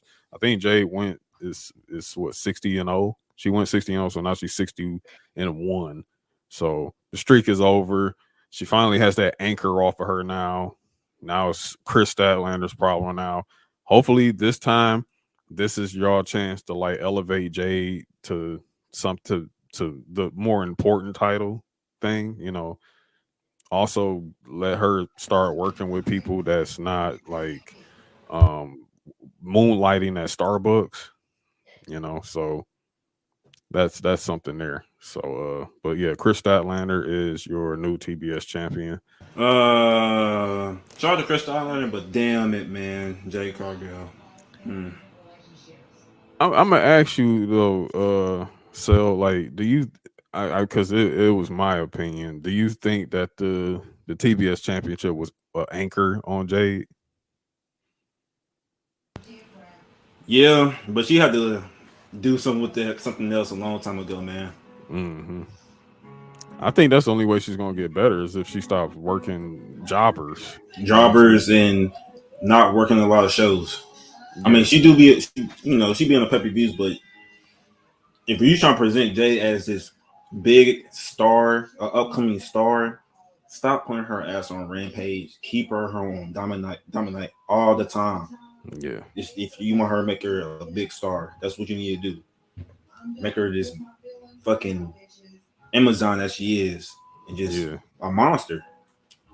And she had a really cool moment where she was able, like her entrance, she, you know, she's a AKA, so she was able to do she came in doing a AKA rendition, like you know, I forgot what they call it, like oh my god, totally forgot. Not stepping. I mean, I guess she stepped a little bit, but I forgot what they call it. But she came in AKA stepping and got some good representation there. Like she been getting big ups from that as of late. So that was pretty cool. So she's finally free of that terrible title, and hopefully no more Rampage for her. She belongs on Wednesdays. That's the only that's the only reason why I was really watching on Wednesdays, because I just wanted to see that good woman. But very good woman. Yeah, there you have it. The AEW World Championship match. This match did not main event, and we know why it did not main event. I'm about to give you a little Reese. Yeah. This was ass. Like this match was ass. To start, I mean, everybody had like a unique entrance and shit. Like, I mean, Darby was beating up like an Elvis impersonator with a MJF mask. MJF came down with that stupid mask on again. I don't even remember what Jungle Boy did. It was probably something boring. I can't remember his shit either. For some reason, Sammy Guevara forgot that everyone still hates him and his wife, but they announced that they are having a child soon. So congratulations, Sammy Guevara and Tay Conti. Congrats on your new addition on the way, but people still hate you. Great wrestler. I fuck with Sammy, but yeah, Sammy is actually fairly decent in the ring to me, but other than that, I just don't like his face. Like you look weird. You just get that face. You just want to like. You just want to just punch you. Like you look weird. Like you just you're strange. Like I don't really know what you are, but hey, whatever. This match was ass, bro. Like it was pretty bad. I mean, they did like 16 Canadian destroyers. Pisses me off. Yeah, it pisses me off. Yeah, that was just ridiculous. Like they literally have turned the Canadian destroyer into a suplex in AEW. It's wild, man. It's very wild what they did there, and they just kept doing a lot of repeated things. But you did all of that, right? You did all this shit in this match just for this match to end with a headlock takeover from MJF. I haven't seen much MJF matches personally, and I think there's a reason why. Well, for one, I mean, he doesn't even really wrestle much. He don't wrestle on Wednesdays or anything. He don't at all. He doesn't wrestle, so I didn't have any idea that. Is this his finisher? No, it's not. No. It's not. So why the fuck did that match end that way? Tony Khan booking, baby. Tony Khan booking. Yeah, gotta make MJF happy. That was very weird. That was very strange. And then his excuse in the scrum was like, yeah, of course my match doesn't end in a headlock takeover because I don't want to roll around in John Moxley's blood or some bullshit. I don't know. Just MJF is a ridiculous human being, man. Like he's terrible. And of course he brings up WWE in 2024. It's just like MJF, you're not leaving. Like you're not leaving. Please don't leave. Because as much as you talk about it, the more it's unbelievable. The more it's like MJF, you're not going nowhere. You're just using this to just talk. Like shut your ass up. But anyway, yeah, he retains. So I'm thinking like really MJF is probably they probably gonna pick up where him and Punk left off. This is how Punk is gonna get that belt again. Yep. I'm sleeping. Yeah. Wait, what's Stone Cold say? Boring. Boring.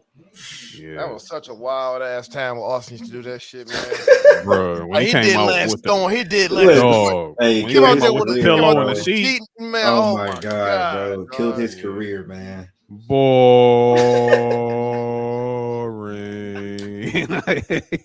he he was on the stage laying down, dog. That was crazy. That was crazy. Yeah, man.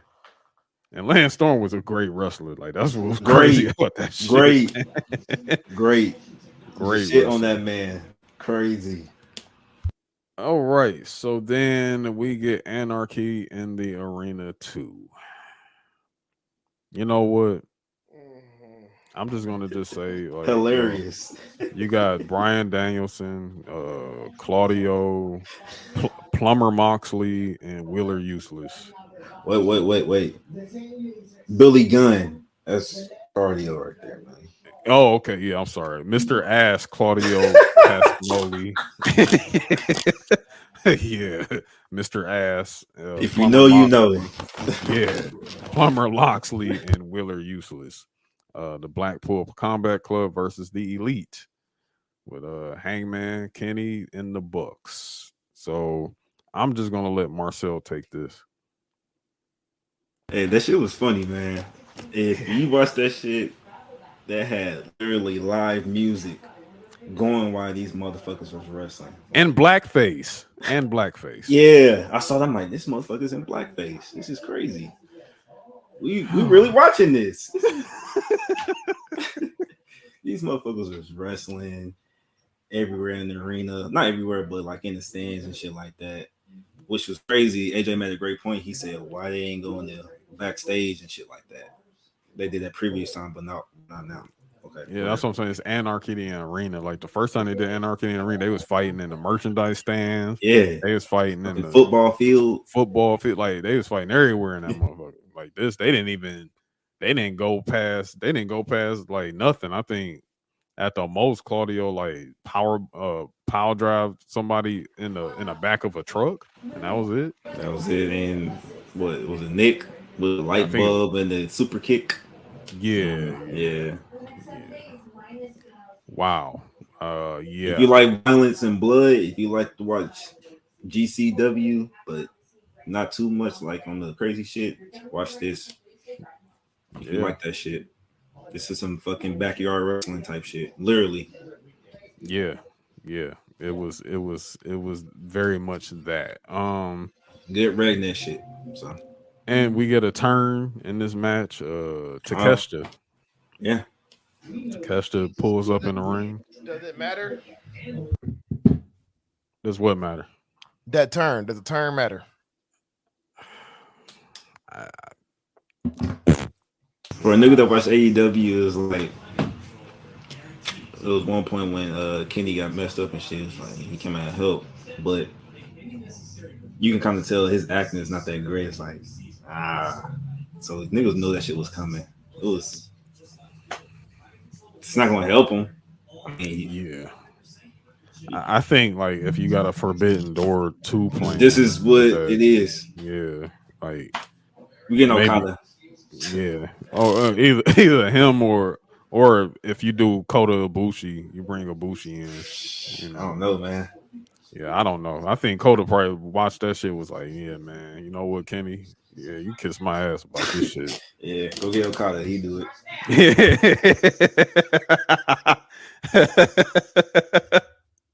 Yeah. But yeah, man, that was AEW Double or Nothing. I'll run through this quick card with NXT Battleground because we got to talk about SmackDown for a little bit. Then we got to get up out of here. Battleground was pretty good. It was pretty cool. I think the standouts here absolutely was the last standing match with Ilya Dragunov and Dijak. I think that's probably the best wrestling match the entire weekend. I'm kind of sick because I really thought like Dijak should have went over, but I get why Ilya went over. But I really Dijak needs a win, bro. He needs a win. Yeah, he need a win at some point. At some point, I get it, but it's just like Dragunov. You don't want him to lose either. You know what I'm saying? Like, and he had such a fire video package. God damn. Like that was cinema. That was crazy. That match was crazy. Yeah, what's on the Discord? That was a crazy match. Yeah, and how it ended, you know, with the forearm on top of the chair, and then I even thought it was pretty cool. Like Dijak, when he came out, he saw his wife and kids, and he was like, "Hey, take them out of here. They don't need to see this." And boy, the violence delivered, man. It delivered. Nigga Dijak, man. Dijak coming out there with the cop looking shit, man, with the cop music and shit. Yeah, looking like Duke Nukem Terminator and shit. Yeah, man. I fuck with this Dijak character, dog. I do fuck with it. He was interrogating niggas. Yeah, man. For what? He was interrogating somebody for no fucking reason. I don't know why he want to arrest somebody so bad. Like he really wants to arrest somebody. He's from Boston. You know why he want to arrest somebody? He's from fucking Boston, dog. Yeah, Dijak is something else, bro. Like I don't know, that guy's he's something else. But he's from the home of Benzino, man. Of course, you want to arrest somebody. Yeah. I'm gonna do what Ant did to this the tag team championship match. Fuck that. It was that bad, bro. Dog, it's Gallus. Like it's nothing to care about with Gallus, bro. Like I don't care. Like, but and then the Creeds, I feel like again you're wasting their time. Like they need to come up. Like they need to go to main roster. Like I'm tired of seeing them in NXT. I'm surprised the Creed brothers haven't been to the main roster yet. They should have been going a long time ago. I feel like they should have went with Pretty Deadly. You know what I'm saying? Like Pretty Deadly belong there. I think the Creeds do too. Like I don't unless you really trying to like bolster the tag division down there, which honestly is like little to none now. You know what I'm saying? What, on SmackDown? No, I mean on NXT. NXT. Yeah, okay. NXT is just kind of like, you know, whatever. But so wasn't it Pretty Deadly was on UK, right? Yeah, they started off in NXT UK. Bro, they move fast as fuck. They did. Damn. They did. They character work is amazing, dog. Yeah, they have great character work. And they can wrestle. Like yeah. I was watching their matches they had with Gallus and man, look, NXT UK has some bangers over there. The problem was with NXT UK was the projects. Man, look, bro. That Walter and Ilya match with no crowd in there. Of course, them. Yeah, of course. I'm watching that. I'm watching that tonight, man. That's a 5-star right there. That was, man, nigga, no 7-star. That was a 7-star match. Well, that was Gunther. Well, he was known as Walter back then. He was calling him Walter. Yeah, that was one of the greatest matches I've ever seen in my life. Yeah, man. Like it was so good. Like how they sold it. Like they sold it to where Dragunov didn't even know he won. Like that's how crazy. Oh no, that first one. No, Walter won that first one. Well, yeah, he won the first one. Yeah, he won the first one. But that's the one I'm talking about right there. That first you talking about their first match when there was no crowd. It was the camera people and the announcers, and you just hear them all. You hear them all like just yelling and shit. Hear them groaning and everything, pain and all that shit. Yeah. Walter cussing them out, the Austrian and shit. Oh, you gonna die? Yeah. Hearing the chops and shit, man, choking each other out, dog. It was my god, man. Dog, you hear the stiff ass power, but man, I gotta watch that tonight. That's in my top. That's in my top 5 matches, dog. That is in my top 5 matches. Man. Wow. It's that great. It's that great, dog. It's that great. Yeah, NXT UK was that was the projects, but like again, my favorite, one of my favorites there was Dave Mastiff, dog. Oh, Dave Mastiff was funny to me, man. Man, dog, like he used to walk out to the ring when he's walking down the ring. And the camera. He reminds me of Otis. Like that's why they look like twins. Yeah, they look like twins, but no, he walked down to the ring and the camera be shaking his shit when he making the steps, like yeah, it seemed like he making the earthquake in there. And shit like that. Man. Yeah. But him and Joe Coffey, they had a very violent ass match, man. They was over there. They was stiff as hell in that match too. Yeah, like that was on a regular NXT UK match. Like, man, this motherfucking Mastiff clothesline the shit out of Joe Coffey in the back of his head, dog, and he hit the pole too. Like that was a rough ass match, dog. That was a rough ass match. Like that was a double count out, man. Like NXT UK has some bangers, man. Like I'll tell anybody, dog. Just if you ain't got shit to do, if you want to watch some old NXT UK matches, tell them. Yeah, because you definitely didn't want to watch them live. Because no, you didn't want to watch them live because I mean it came on in the middle of the damn day, and so nobody was watching that shit. Like that was nobody was watching the shit. Yeah, NXT UK was the projects, but a lot of talent came from there, bro. Like a lot of talent, came from over there. Luckily, like again, Blair Davenport, who just like debuted on. I mean, it was obvious that it was her, but she just debuted on NXT this past week. I don't even think Booker T knew who she was. He didn't. Yeah, that was crazy. He was Like, quiet as hell. he no sold the hell out of that. That was wild.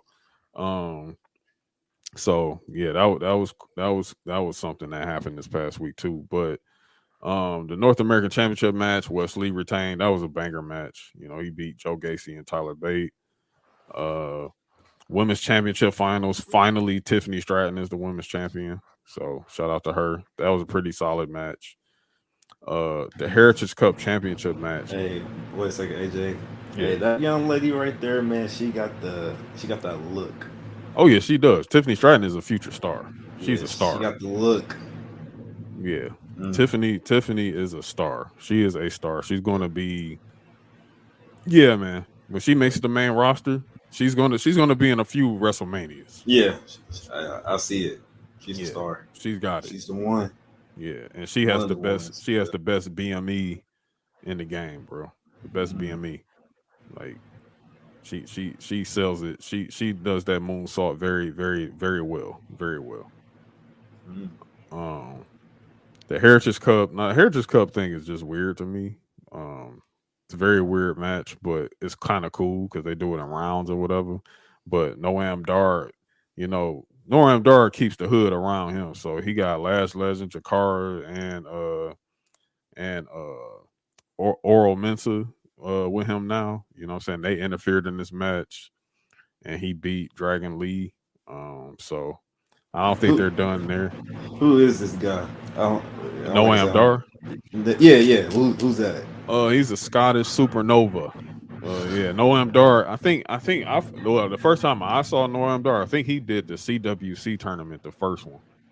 I think that's the first time I saw Noam Dar. He's actually good in the ring. He's pretty good in the ring, but he's a real hip dude. You know what I'm saying? Like he's cool. You know what I'm saying? He's a Scottish dude. And for some reason they just gave him a faction. You know what I'm saying? This is nothing but black people. So it was just like, damn, this shit kind of cool. You know what I'm saying? Because it kind of threw me off. I was like, dog, Lash Legend just came out and Jakara's out there. I was like, what the hell is going on? And the real hit row? Yeah. You want to know the real hit row. Exactly. That's what we got. Like, look like a pretty dope faction they putting together there. They're not trying too hard. So there's that. And then the championship match, the NXT championship match, Carmelo Hayes with and Braun Breaker. Carmelo's gear was absolutely ass. That shit was weird. I'm sorry. The him thing, like he got to put that shit down, bro. It's starting to like just stop. Please stop. But I know the purpose of this match was to make Carmelo try to legitimize Carmelo's win from Stand and Deliver because it was just nasty. So that's probably why Braun had to eat the pin again on this match. But they had a pretty good match here. Really good match. Definitely better than Stand and Deliver for sure. Nigga, Braun in the symbiote suit. Yeah. Braun had the symbiote suit, the craziest spear again, like bouncing off the ropes and he snatched Carmelo out the sky. I'm telling you, dog. Best spear in the game right there. Thank you. Best spear in the game, bro. Like Roman can't fuck with that shit. Roman, this like Brian shit is so fucking violent, bro. It's so fucking violent, man. Yeah, really good spear. Really real. Yeah, spear. I gotta see that spear on Carmelo Hayes. Yeah, that shit was nasty. I don't even know how Carmelo kicked out of that shit, dog. Like that shit look like it hurt, man. Yeah, he put him in hell.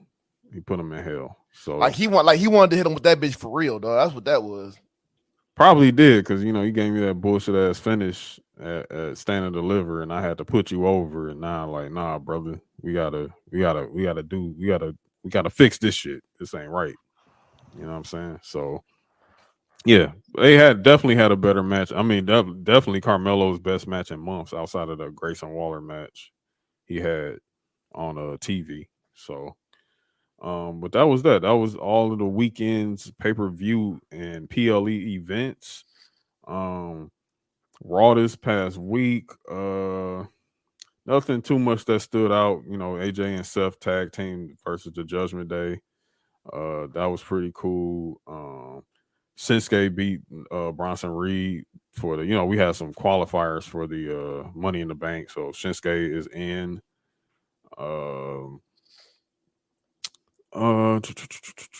Anything. Cody comes out with his arm in a brace and said Brock Lesnar is pussy. He's scared of me.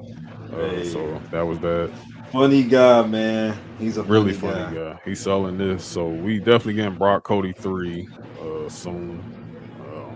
So there's that. I think right there that eliminates Cody from doing the Money in the Bank. So him and Brock is definitely probably gonna go down in London. Brock 3. Sure. I think maybe last man standing, probably.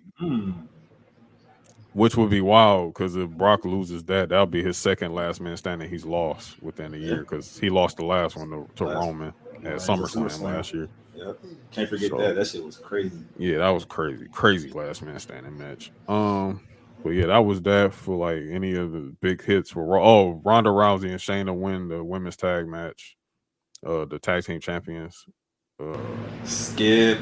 Yeah. We're done there. So that was that. Everything was just pretty much like running it back. Outside of NXT, you had Gigi and JC with their match. Hopefully they're done with whatever they're doing because that was the end of their feud there. Then Noam Dar and Carmelo Hayes had a match. Carmelo won that match, and that was that. So let's talk about SmackDown. Let us talk about some SmackDown, and then we are getting up out of here. So I think it's just, we might as well just talk about what happened with Big Ron, the big dog, tribal chief. Outside of that, LA Knight qualified for the men's another crazy pop. Crazy pop. Hey, they cheered for LA Knight over Montez Ford. So yeah. Hey man, look, he just need to win the Money in the Bank. Like nobody else needs to. He's probably gonna be your briefcase winner right there, man. And shit, he can take it off Seth. Fuck it, why not? He can take it off Seth. He can be the champion. He could do. He could do whatever. He could be that person to do it. I mean, he's still a heel. But hey, they're gonna turn him face, man, because that crowd, he's not gonna be able to stay heel. He's not gonna be able to stay heel. He's too fucking over. Yeah, super over. Yeah, very, very over. Also, the Grayson Waller effect. Look, Grayson Waller, man, just bravo, man, bravo. Like, you're a natural kid. You're a natural. Like that whole segment. Man, did he have a match yet? He didn't even have a fucking match yet. Hasn't even had a match, man. The Grayson Waller effect is working. It is working on main roster. Like he had Asuka on tonight, and then that brought out a lot of the women that's qualifying for the main for the Money in the Bank. Unfortunately, Lacey Evans and Shotzi came out. I don't know why, but the more so the bright spots. Zelina comes out, Io comes out. She was the first one that came out, and you already know Io and Asuka light that spoon up. Hey, fire the spoon up right here. She's winning. Veins. Yeah, she's winning. Yeah, I need Money in Bank winning right there. I need that. And then Grayson was really funny in this. He just like, yo, I love. He said, oh, please bring more women out, more women, please. He yelling that, like, you know what I'm saying? Like, Grayson Waller is funny. But this ends with Asuka talking shit like, ain't none of y'all ready. I think, even Bailey came out too. Also, the crowd, look, this racism shit y'all do with the what chants when Asuka and Io speaking in Japanese. Yo, shut the fuck up, bro. Shut that shit up, man. Shut y'all racist ass up, dog. That shit is stupid. Like, for real. But anyway, because it was really fucking cool. Like their exchange, like that shit was fire. But Asuka doing her thing, and then Bianca runs out, start throwing hands on Asuka. Start throwing them hands, the good woman hands on Asuka. They start breaking it all up. So that's that. So we're not done. You know, it's gonna be rematch time soon. Yeah. So that's that. Now the big kahuna tonight. I mean, let's talk about it, man. Let's talk about this, man. Look at that. I want that motherfucker, dog. We have a new undisputed Universal Championship belt, bro. Let me try to find my detailed pictures of this here, man. That belt. It's a beautiful belt, bro. Look at that. That joint says undisputed champion, bro. That's something special right there. We got the black stones in this joint. I need that motherfucker, dog. I need that shit is fucking hard. This is crazy. Oh man. They kept a black strap on there because WWE title. You know what I'm saying? It's basically what this is. You know what I'm saying? But this is your undisputed championship title. But it's beautiful, dog. It's nice. Yeah. Really good looking belt there, man. I think and Hunter did refer to it still as a universal undisputed championship. Like he still called it that. You know what I'm saying? So I think we are getting rid of the two belts. The two belts are done in the E. But remember to keep, if you are an owner of that belt, remember to keep that replica. Keep that belt because the stock is going up. You know what I'm saying? So definitely keep that. But I'm torn now, like, because I want the Seth belt, but man, looking at this one, hey, that one's killing the world heavyweight one, man. That one, I like the Seth one though. I really like that. I like that one too, man. But yeah, when that undisputed title go on sale, I'm buying that bitch. Yeah, I still want the red one. I still want the red one, but I'm good. You know what I'm saying? Like I don't need it. I don't need the red one. Like, but also amazing graphic done. Roman man. At the beginning of the show. I'm gonna try to show some of this real quick because this was crazy. That's that shit. I might have to order this bitch, dog. You might be able to get it before SummerSlam, low key. Oh, okay. Yeah, this was an amazing graphic right here, man. Hey, a wrestling fan, you see this, you be like, damn, he's very important. What Roman said he was gonna do. This is insane. Nearly 3 years ago, your tribal chief reclaimed his Universal Championship. And as time passed, I mean, like Roman's title reign. They went in on this video package, bro. Icons. Where's CM Punk at? Where's CM Punk? Oh, he's there. And watch them all get slaughtered because this is my island. On the grandest stage of them all, the head of the table and stacked them. God. His competition. When you have this kind of power, all you got to do is show up and win. He's talking shit. It's so funny. Fear and respect. Oh my God. 322 days now. Then humbled the Hall of Famer Roman Reigns and sent a 16-time world champion into the ocean of obscurity. It is indeed Roman Reigns' time. Damn, AJ held that bitch for a minute too. Contender unable to withstand Roman's sheer dominance and forced to acknowledge. Here you go. Here you go. Record breaking. Head of the table. Challenge after challenger crumble at his feet. The tribal chief in the bloodline runs WWE. 500 days. Roman Reigns, the longest reigning Universal Champion ever. Damn, Brock did hold that bitch for a minute too. And at Brock the second showcase of the Immortals as your reigning champion, Roman Reigns conquered the beast. One of the most dominant champions of recent memory. Unifying the WWE and Universal titles on his 581st day as the champion in WWE. Bro, like the way they selling this right now, it sounds like some boxing shit, bro. Bro, this shit is crazy. Bloodline strength. The bloodline are as deep as they are dangerous. His legacy flourished. I beat them all. Greatness on a Passed up Ric Flair, Harley Race. Come on, man. And on his 945th day, the greatest champion of They really any made the right choice of not letting him lose to Cody. Yeah, they did. They did the right thing here.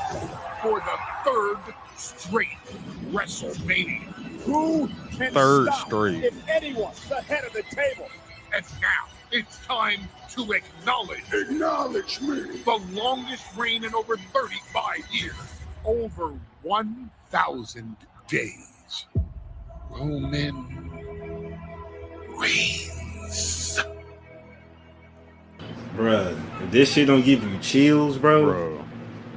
That ending was crazy. special, bro. That was crazy. That's crazy. I was like, look, okay, like I was one of them people like every year Royal Rumble by the numbers. Like I love those video packages. I love when they do that. But yo, Incredible. nah, they went crazy on that. Yeah, they went crazy, bro. Like they really went sold. If there was anybody, if there was any reason to tell somebody like that was like, yo, Cody should have won, or they should have did Sammy, any reason to tell them to shut the hell up, just play that video right there. Yeah. Just play that. Yeah. Like, and don't if this is a big if ever get a Roman versus Rock, Roman beat that motherfucker. Oh. He don't even need a title. Don't even need a title. You don't even need a title. You could just play all that. Just play everything he's did. He beat his Hall of Famer, legendary cousin. Like, what else is there to do? Like that. That's crazy. That's crazy, bro. That is pretty wild right there. But you bring Roman out, like Triple H. Like, this is how I knew we was getting a new title. Triple H came out. I was like, okay, so the rumors is true. Hey. Like, so we are getting a new belt.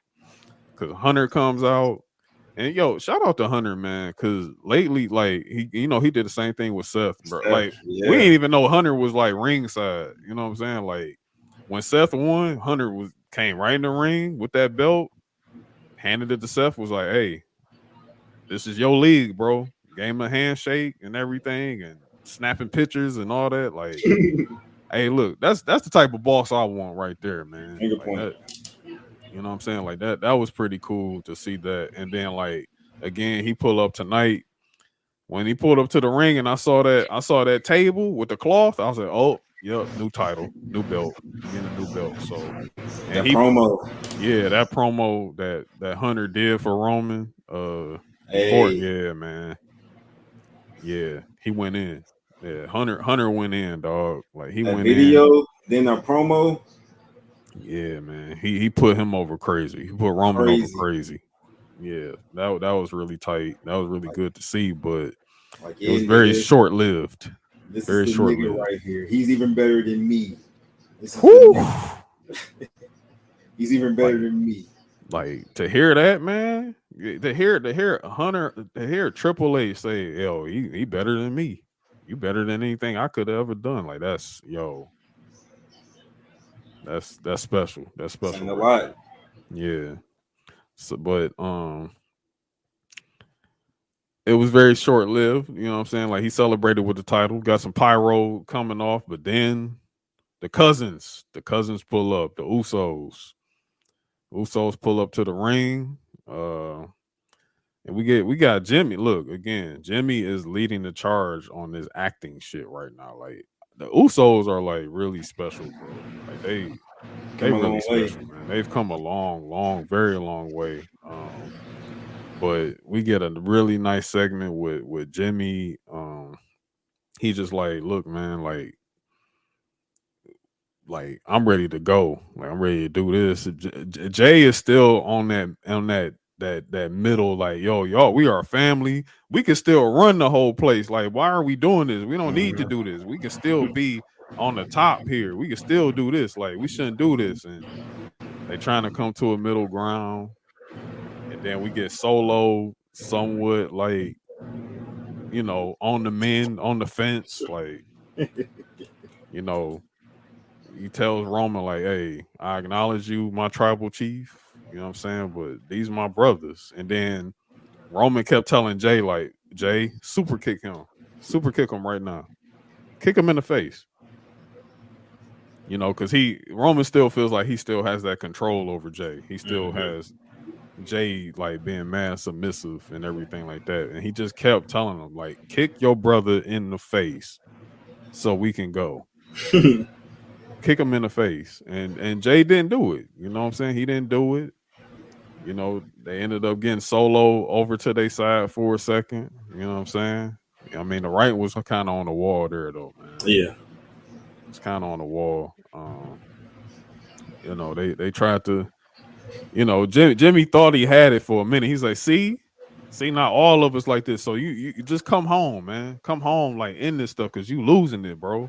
You losing it. Like, you lost touch. You losing control. Like, see, now you all alone on your island of relevancy. But he spoke too soon. Definitely did. Hey, because Solo fucked Jimmy Uso up, man. Yeah, man. Samoan spike to the chest, to the neck. Got that boy out of there. My boy collapsed like a bad bag of dope, boy. I tell you, man. Yeah, man. Like, they was heartbroken. There was a lot of emotion in the ring because, you know what I'm saying? That's their brother. You know what I'm saying? That's their brother. Like, you chose Joe, our bully, over us. Like, we your brothers. You know Even with that with Roman, like, when he turned around, you can see in his eyes, he's like, I'm hurt about this shit, but niggas ain't falling in line. Yeah. Which, oh wow, and that's not to mention, like, as they were exiting out, he's like, exiting out. Paul Heyman, look, man, shout out to Paul Heyman, man. I love Paul Heyman, bro. Like, I love this nigga, man. Like, what about Jay? He is an agent of chaos, bro. Like Paul is really an agent of chaos. And he says, hey, well, what about Jay? And then Roman turns and he says, I ain't worried about Jay. Jay gonna fall in line. He always do. He always does. He's a little puppy. Yeah, he was like, Jay's a bitch. God. He'll be back. He'll be back home. Tell him, man, Rikishi ain't about to have that shit, man. Yeah, like, look, he gonna come out. He gonna come out in that Rikishi fat wear, nigga. Everybody gonna fall in line with that shit when he come out there and that fit. Yeah. Look, I'm definitely team Cody when we get past Roman with this shit, but I don't know how they gonna shift this to Cody when they did, like, the way this is right now. Like, maybe I'm still high on it because it just happened right now, but yeah, y'all gonna have to do some real Jedi mind trick shit to, like, get this back to Cody and Roman again. You know, to leave, you know, get beyond this family thing, because again, like I say, to end Roman at SummerSlam, this is gonna have to be some Avengers Endgame shit. Like, this motherfucker's Thanos. Like, he is Thanos, bro. So yeah, man. Hey, like, man. I can see everybody getting their licks in on him at SummerSlam. You know, I can see that.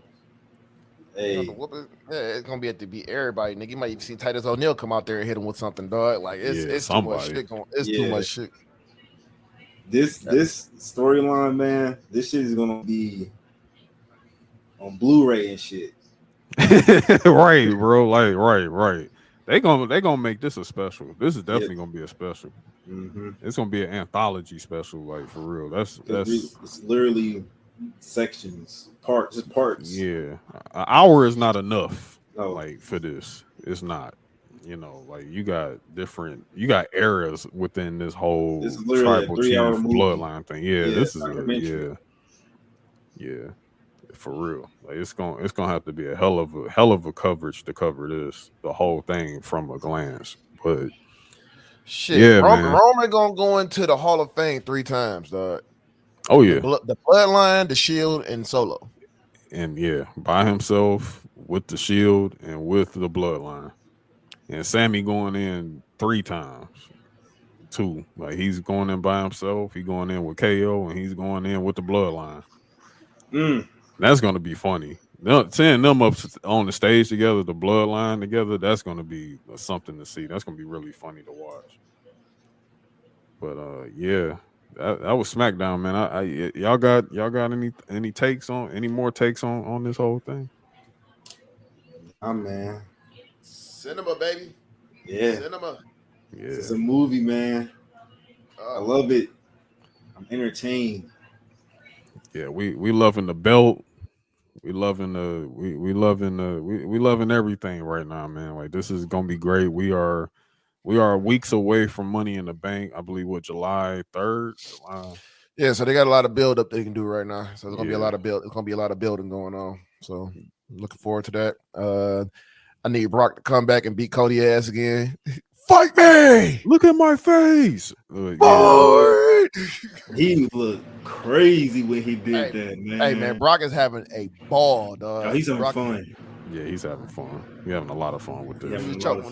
He put Cody in that Kimura. Fight me! Yeah.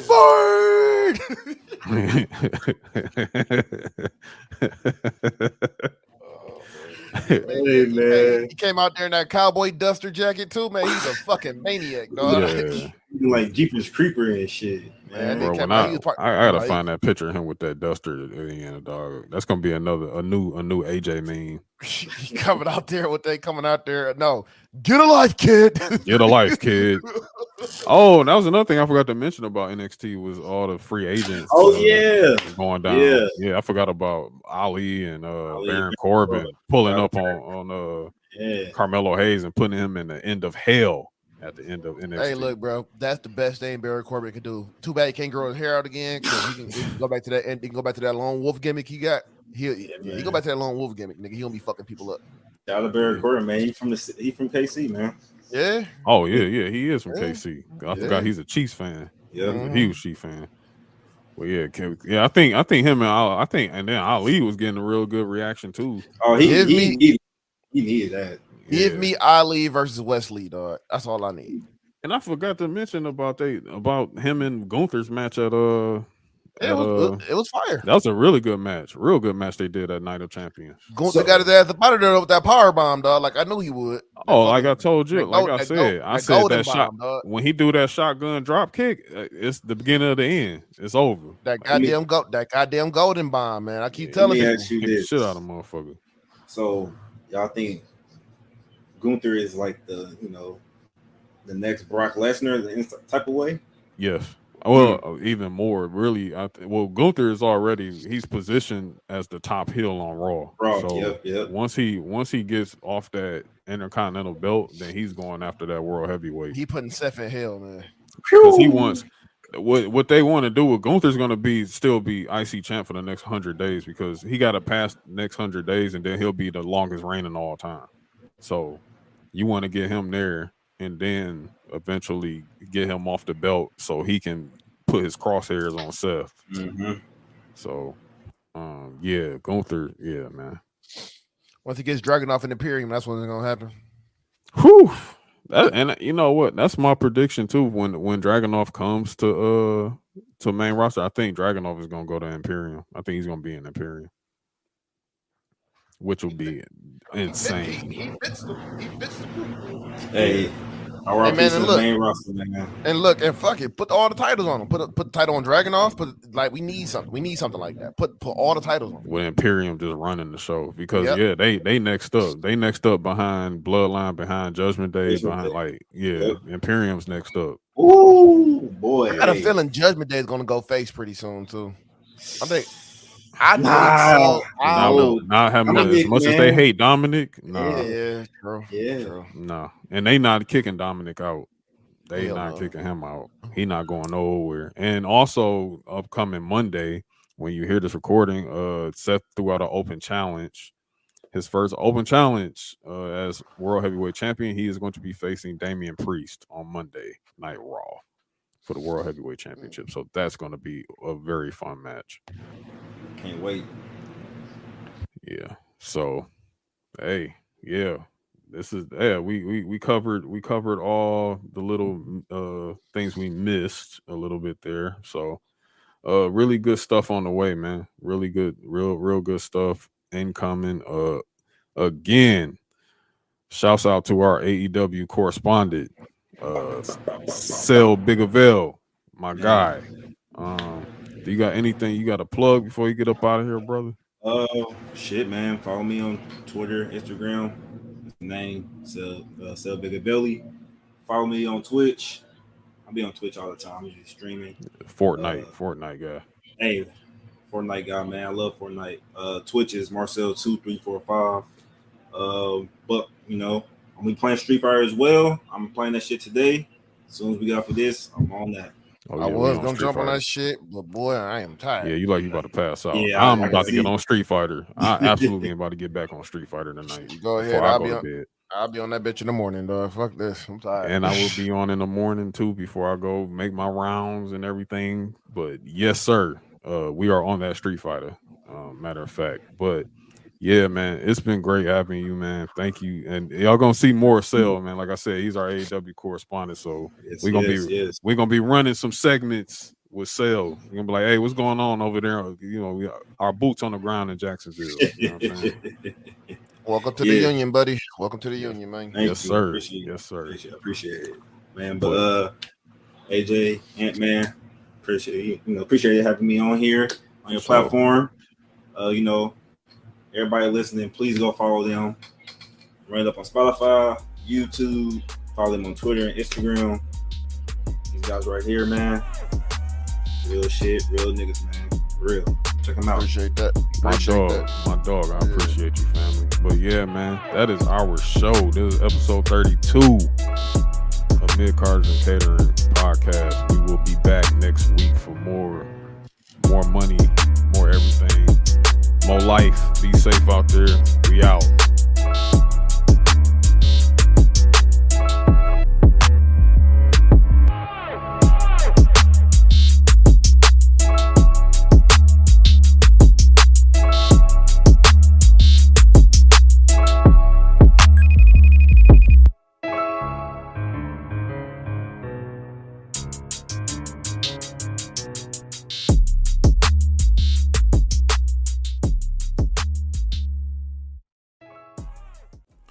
Thank you for listening to Midcarders and Catering, a weekly podcast focused on pro wrestling. Midcarders and Catering is produced by Amir Johnson. Written, researched, and hosted by Amir Johnson and Anthony Page. Original score by Justin Motizzi Ward and Aaron A. Train Fuller. Midcarders and Catering podcast is powered by the MKU